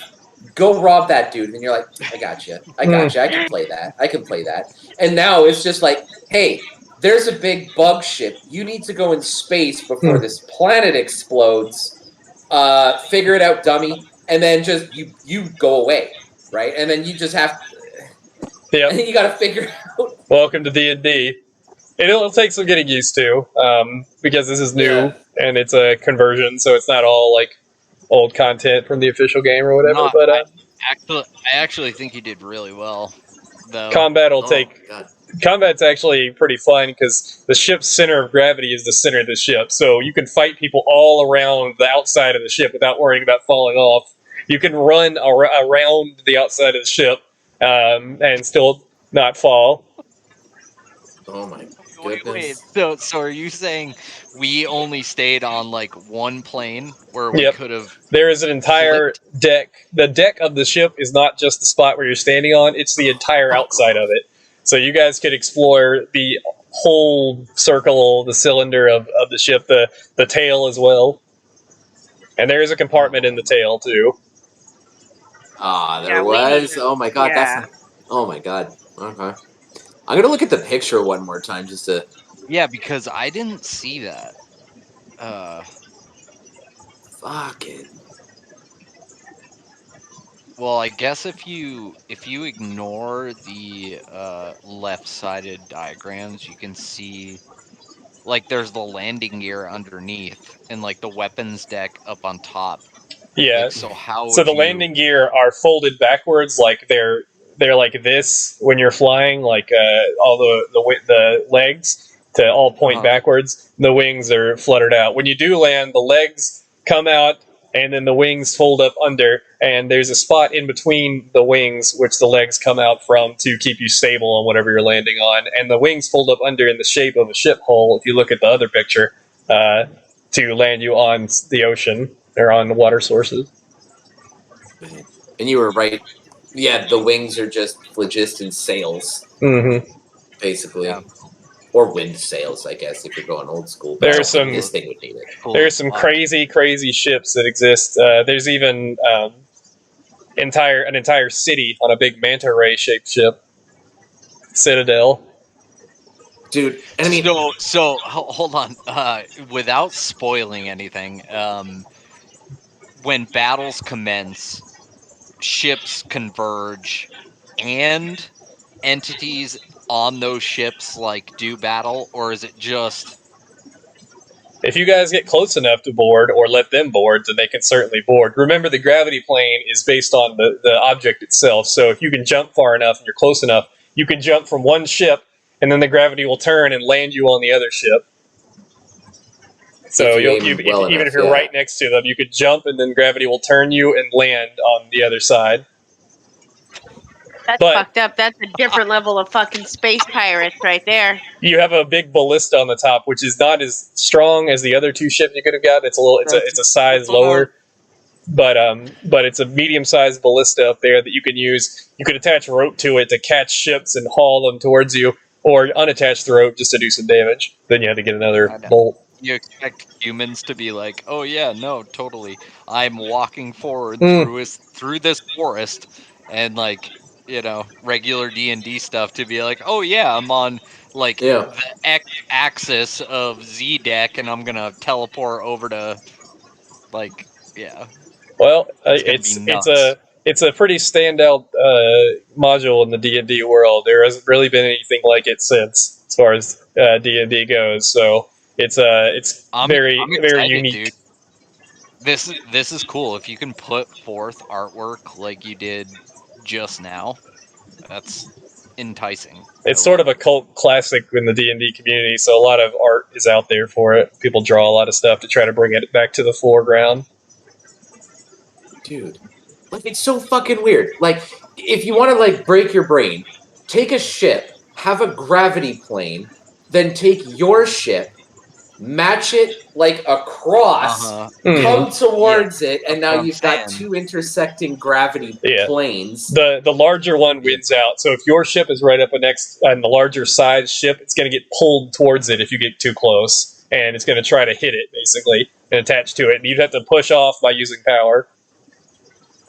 So if I had, say, a magical rod that you can shoot from that ballista that creates its own gravity plane that's like 2 times, 3 times gravity, you can harpoon the other ship, completely fuck over their gravity plane, and just mess them up. If you had something that did that, yes. If you had a large enough object, yes. If you found a way to haul an asteroid behind you that's larger than the ship, basically with a really long rope so it doesn't mess with your gravity plane, and then spin around and like slingshot it at somebody, you could definitely screw them up because it would be like a magnet. It would pull forward and other ships would get pulled to its gravity as it went. So you could mess up on a whole entire fleet.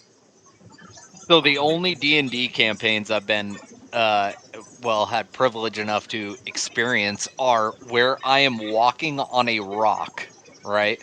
But now I am flying in space Mm, with the capability of hauling said rock, yeah. right? If you The implications are much larger. your narrative space is larger too. You guys can do whatever you want. There's no driving force of like main quest. You got to go do this and save the world from that. It's pretty much survive right now. I'm sure everybody would like to know what that Elder Tower was. Also, the story at the beginning. I posted a chat about the Naxuni running away from their planet and not knowing why they did that. All of that's unclear. There are mysteries to uncover, but for the most part, you guys are just freaking Firefly out here to try to survive, discover new planets, and go boldly. Yes. Is anybody wanting to be space pirates like really badly? Yeah. Yeah. I think I want to be a space pirate. You guys should utilize your little techno bugs too. They have a lot more than just repairs and autonomous functions. Oh my god, unweld? They can unweld another ship. It's like once you get more into them, your nano swarm, they're like basically a swarm. Are you talking about buzz droids and? Yeah. Yeah, buzz droids. You could use them as a swarm too. You could collect a bunch of them, and then once you figure out how to work them, you could give them simple commands like Mage Hand, basically, and throw a bunch of them at a ship. Just go screw it up. Buzz droids. Buzz droids.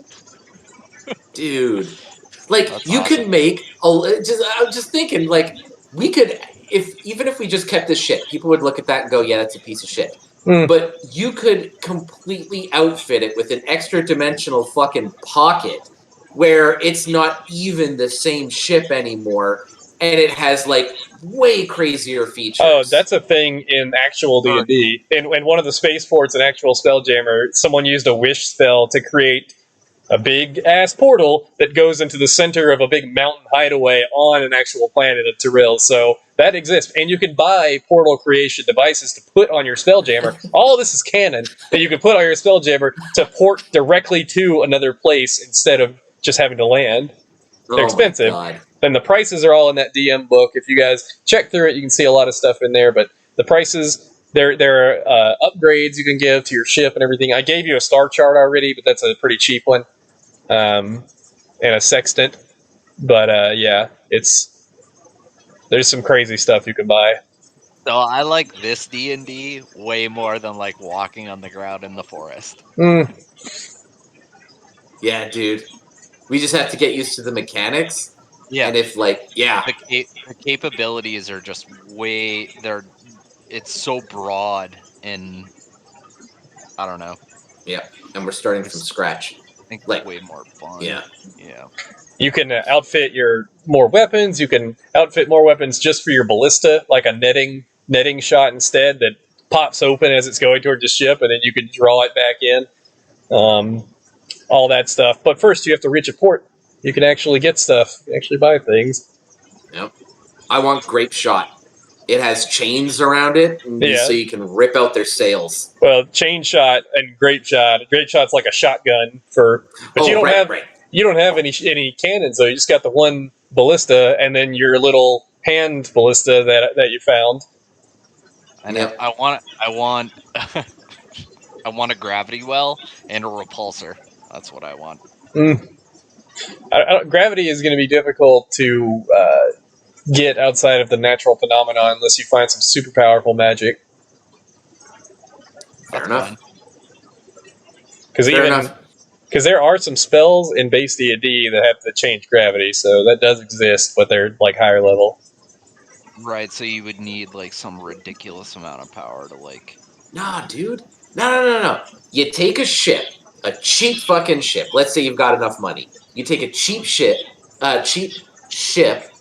and then you carve away all the things that make it a ship to where you just have a gravity plane generator and a big fucking rod, like attached right to the center and strapped I've already got a big rod. We're halfway there. Did y'all roll for dick size? Did we even do that? Like, we didn't even do the first thing. 20, man. Do the first thing we do in every campaign. Yeah, we do. But can we roll a 1d12? Oh wait, he's a dwarf. No, it's a D20. Dwarf's average. And roll a 1d20 for penis size. All right. Let's make sure the stream can see your rolls. Let's see.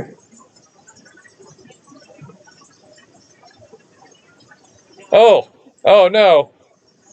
Uh-oh. I don't know what to think about that. Well, big tiefling girl penis. Alrighty. I do tell the boys at work sometimes that my dick is definitely bigger than theirs. Oh my god. Hey. You are Tracy winning by just a hair. Yeah. See what I was saying about size? That's funny. It's all fish stories. Y'all lie. Yeah. It always is. Yeah. By the time you're disappointed, it's already too late. No, we've met you. We're already disappointed. Oh. I don't know new ships that was directed at him. All men. All men. all It's all men. right. Okay. Yeah, Okay. yeah. There you go. I didn't want to be selective. Yeah, no worries. So the envelope of air also gets smaller the more people that are sitting on the ship. It has it just gets smaller and smaller until there's not enough. But the envelope itself does change sizes when there's more people.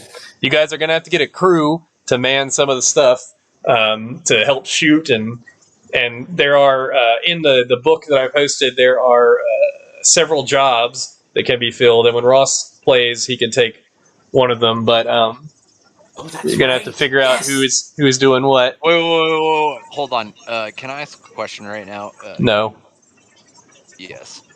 So can we sustain with just Ian, myself, and Lisa? Yes, but it's gonna be kind of difficult. There are 6 officer positions that need to be filled. They don't need to be filled. 6 stations, I guess, but it helps immensely if they are. If you don't have a helmsman, it's gonna cost your driver like 2 spell slots every time he wants to do a maneuver. And if you don't like a cook, you don't necessarily have to have a cook, but it makes the benefits of eating much better. You actually get bonuses from it, Oh my god. Okay. Let me and let you me need an rephrase. engineer, somebody to be an Let- engineer. Let me rephrase. So we could play every time we're scheduled to play without Ross if need be. Yeah, Or is which Ross- Ross didn't uh, show up. that goes for everyone, but Good. I would not like to do that. Obviously, I'd like to avoid that if at all possible because we can't really push the story forward. But the open ended like way this game is the story getting pushed doesn't really have to get pushed forward because there's like only a very vague overarching goal that you guys need to reach. So it's not like they're going to miss anything like pivotal unless y'all are in the middle of a Not quest and they not miss. trying to shit on Ross or anything. I'm just wondering because Yeah, I we've would had like bad to luck with see people. more. Yeah, we've had bad luck with people flaking, but I think he's gonna be consistent after this. He just didn't know when we were doing it today, Okay. and also because of the open-ended way of this, we can bring in new people with like no problem. It's super easy to pull in new people out of nowhere and continue the story. Okay. If I can ask a favor, I want to be the engineer. I think it makes sense. I won't tell you why. Yeah, you're gonna have to find. You're gonna have to. Okay, so you could train other people to drive too. You just need some sort of magical. Somebody with spell slots basically has to be in the helm. You can even hire somebody to do the helm for you, but they're not going to be like they start out green unless you pay them a lot, and you have to pay crew members like more based on how. Where's the crew section? More based on how good they are. Yeah. So if they're not like aiming a ballista or doing some like they have to interact with the ship in a like quite a meaningful way in order like with magic in order to really do anything. So for the helm, yes, they have to have magic. They have to have spell slots. And okay, here it is: 2 gold points per standard month for green crew, 4 per standard month for trained, and 6 per crack, which is like the most specialized version of the crew. You can find green sailors pretty much anywhere, but I don't remember what your ship's max sailor count is or minimum sailor count is, but you can look it up here. 8. So you guys need some people. You need double the amount of people that you got right now to handle everything. What I'll do for this in order to avoid the nuanced stuff after I'm gonna read through like all of this, but for the most part they give you bonuses to your rolls when you're doing things, and they also can help you on missions and everything like that. They can fight and stuff. They can shoot at the other ship. It's like your own other party member. Okay. Okay. Yeah.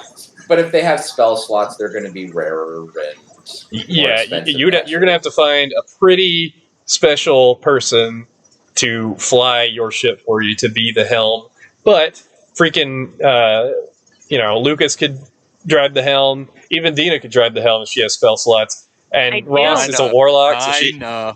Ross could drive the helm too. He's a warlock, even though he only has like 1 spell slot forever. But yeah. And of course, like I said, there are autonomous driving ships and upgrades to the ship that allows it to drive autonomously. There's a thing called an Artiforge, which is like a specialized helm that is powered by forging. Like actually, like it doubles as a blacksmith's forge. It's powered by you putting ore in there and forging. That powers the ship. It's really weird. There's And then you could just hire slaves. Yeah. yeah, pretty much. You can have your crew just sit down there and forge swords to sell at the next port, as well as powering the ship. There's also a thing called a life jammer, which doesn't require anything but the HP of the person in it. It sucks their life out in order to push the ship forward. Oh my god, that is a shoo-in for a cleric. You just heal like crazy. Yeah. Which would be funny because that'd essentially be the same as a Spelljammer because you have to use the slots to heal himself. Yeah. Yeah. Ah, that's so neat. Oh, there's too much stuff. There's too much stuff, my word. Oh, yeah. There's a lot. Yep. Let me find the section, all the different helms. Wait, so was this Star Trek before it was Star Trek? When it came out in '69. When did Star Trek release? The mid-60s, I would think. 73. 66, I thought. Oh, was it in the 70s? I don't know. Christ, I don't know. I remember William Shatner being on a cop show for some reason. Star Trek. He was on a lot of things. 1966. So 66. this Okay. came out. This came out after Star Trek was already super popular. So it came out around the moon landing time and when Star Trek was super. So everybody was thinking about space. Yep. And then these guys just took a bunch of acid while they were doing it. This is cool, man. Well, that's cool. Yeah. I've never been so ingrained in a story, but now I understand the Noxuni invasion, sort of, from the past campaigns. Yeah, for anybody that is watching it doesn't know what that is, the past campaigns we did had to do with the planet of Alfar, which just got destroyed, being invaded by an extraplanetary army that was like basically frozen in phlogiston, crystallized, and like crash landed on Alfar and began invading the planet. They brought a bunch of really weird technology, and they were all on massive spelljammers, but of course nobody knew what that was at the time. So now we're on a Spelljammer. Yeah. Now you guys have somehow found one that crashed right next to you. Found a little hangar with Spelljammers in it. Who knows where that came from or why it came down at that time? But you guys weren't the only one that escaped either, because you saw Dina managed to look back and see a bunch of other ships escaping the planet as it was consumed. Good Lord. So there's a lot of special Spelljammers, and of course some I'm going to make up. But Orbus, a mutated and specially grown beholder used by various beholder races, so you can grow a creature that is like just meant to be driving your Spelljammer, like a creature-based helm. You just sit it in its slot, and it does its thing, and that's all its life is about. Sequence helm. It allows for multiple characters to contribute. There's even a sequence helm that allows everyone on the ship to give a little bit of their power in order to drive it. So the more people you have, more powerful spells, the faster you go. Oh my god. Dude, that's like a bobsled team. That's kind of neat. All right. Yeah. Yep. Yeah. It's going to be fucking sick. Space pirates. Here we go. Yeah. Do you mind being space pirates, Lisa? I don't. Whatever I pick, I have to make sure that the alignment goes with the party. That's right. Paladin. Nope. If you don't want to be space pirates. Well, she's not a... What is y'all's? You didn't even tell anybody your alignments when you started. You should do that. Lawful neutral. I'm with Soon. Oh, sorry. Your alignment? I didn't even align. You gotta pick alignment. Yeah, I haven't really picked an alignment either because I haven't picked a god. Yeah, you did. You sent me your backstory. I sent you the backstory, but that's how she got out. That may not be how she lives her life. I mean, the bargainer god wants her to go do these quests, but as she's doing this, does she realize he's an evil god? Does she really want to? Well, from the backstory I read, it seemed that you have accepted it already. Otherwise, you wouldn't have any power until you do. Yeah. Well, he just, yeah. Ross's character is neutral evil, too, so... Oh my god. We're gonna be space pirates. Yeah, we are. Yeah.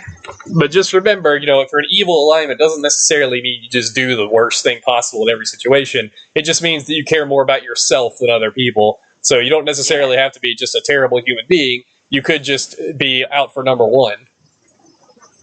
Yeah, you say that, but then I look at you. I mean, we're space pirates, which you didn't know, and so I mean that's kind of your fault that the very first thing you show us is a casino.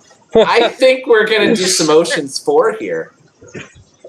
It's also a space for spiritual enlightenment. You'll see when you get there. It's let's just say I'd be very surprised if you managed to rip off a powerful and popular space casino on your first little mission. Bullshit. The Encore. So, I'm lawful evil. Oh shit! Nice. Okay. So the only good character is is Tracy. Maybe she's shopping. She's shopping. Don't rush. Perfect. Wait. Oh, You're me? Tracy. Yeah, you're the only good character. She's Yeah. shopping. No, I'm lawful evil or lawful neutral. Oh, it says neutral good. That was my bad. No. Lawful No, neutral. no changing now. Huh? Just No, I was just thinking kidding, just neutral kidding. good, but my guy, like, I kind of overstepped just how much he lost because of how little I know about the world. Like, I can't make assumptions because I don't even know the world to make assumptions upon, right? If that makes any sense?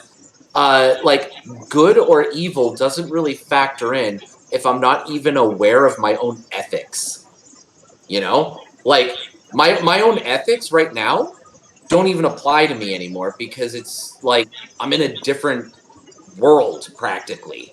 Yeah, I'm not sure how much of your memory you retain from your backstory. I'm just going to let you come upon it slowly, whatever feels right. But from what you've played, it seems like you don't remember Jack. Well, no. I'll throw more your way. I was thinking about it before this, and for now, I'm still consistent. So don't worry. Like I'll have stuff for you. Not a worry. And then we have to.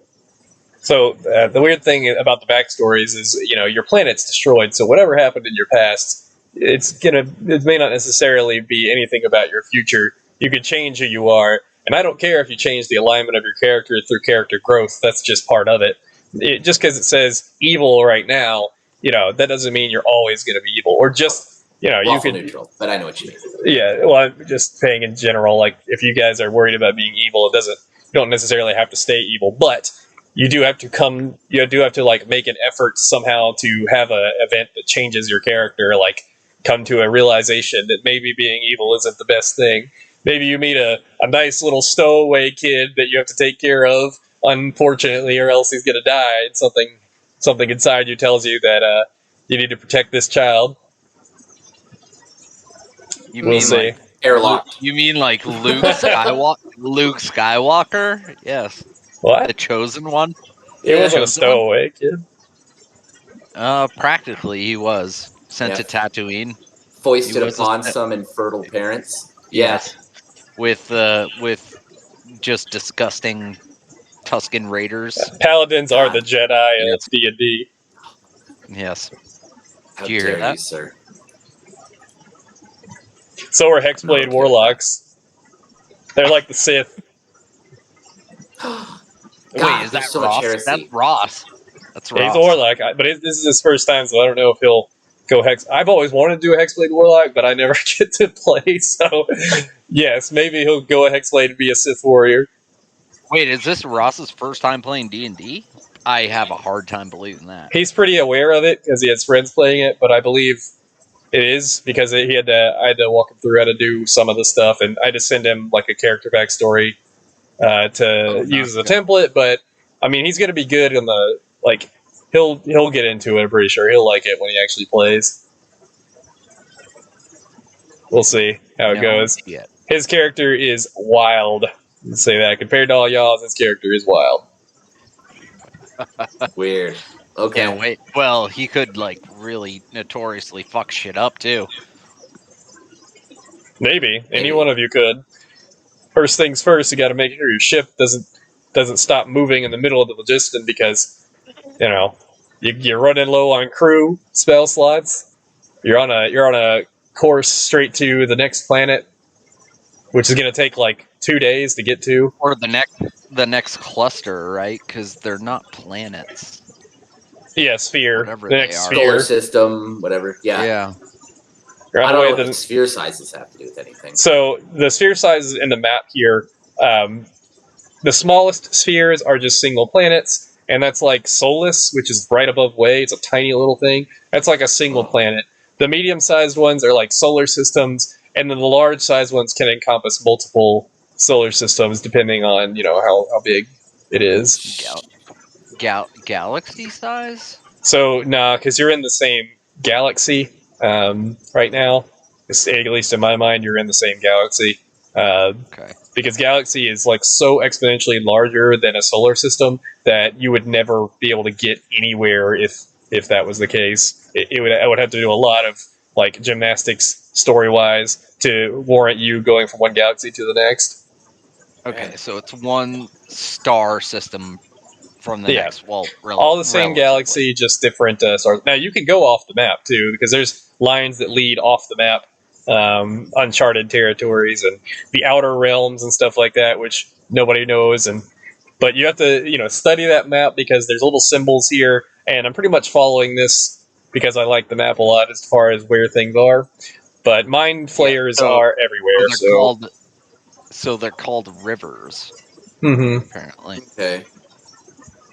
But if we went off like the beaten path, then whatever area we're in, there's like higher density of M's, and then a higher density of devils, and then a higher density of like weird sea polyps. Yeah, I guess so, like sea anemones. In original D&D, the creator races, the 4 creator races, were so far advanced from other races before, the big apocalypse of their way happened, that they sent out Spelljammers into the Phlogiston to populate other planets. And Mind Flayers came from, well, a lot of people think Mind Flayers came from a completely other evolutionary track, but Mind Flayers came from a different part of the Phlogiston. But yeah, so you'll see every race that you would normally see can be out in the world somewhere because the creator races started all that and they sent people out. And they created the webway portals here? No one knows how that's created. A lot of people, and no one knows where the crystal spheres came from either. And also, outside of this campaign, they canonically cannot be broken. But that's how it goes. There's the Overgod, which they think created the crystal spheres, who is like the god of gods. I forgot what his name. I think it's Ao. Okay. And he's the one who created these spheres that are these pockets. Yeah, Lord Ao.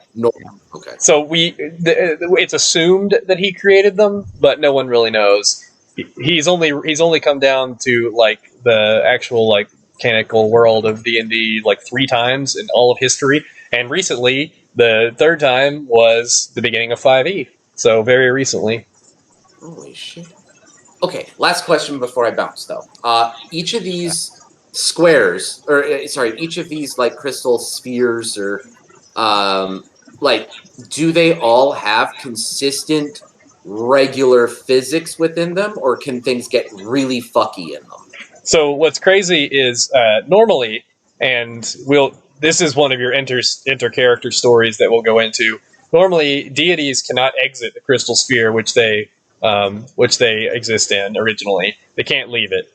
That's where their domain is. That's where their power is. Their version of heaven. Everything exists in the reality within the crystal sphere which they live.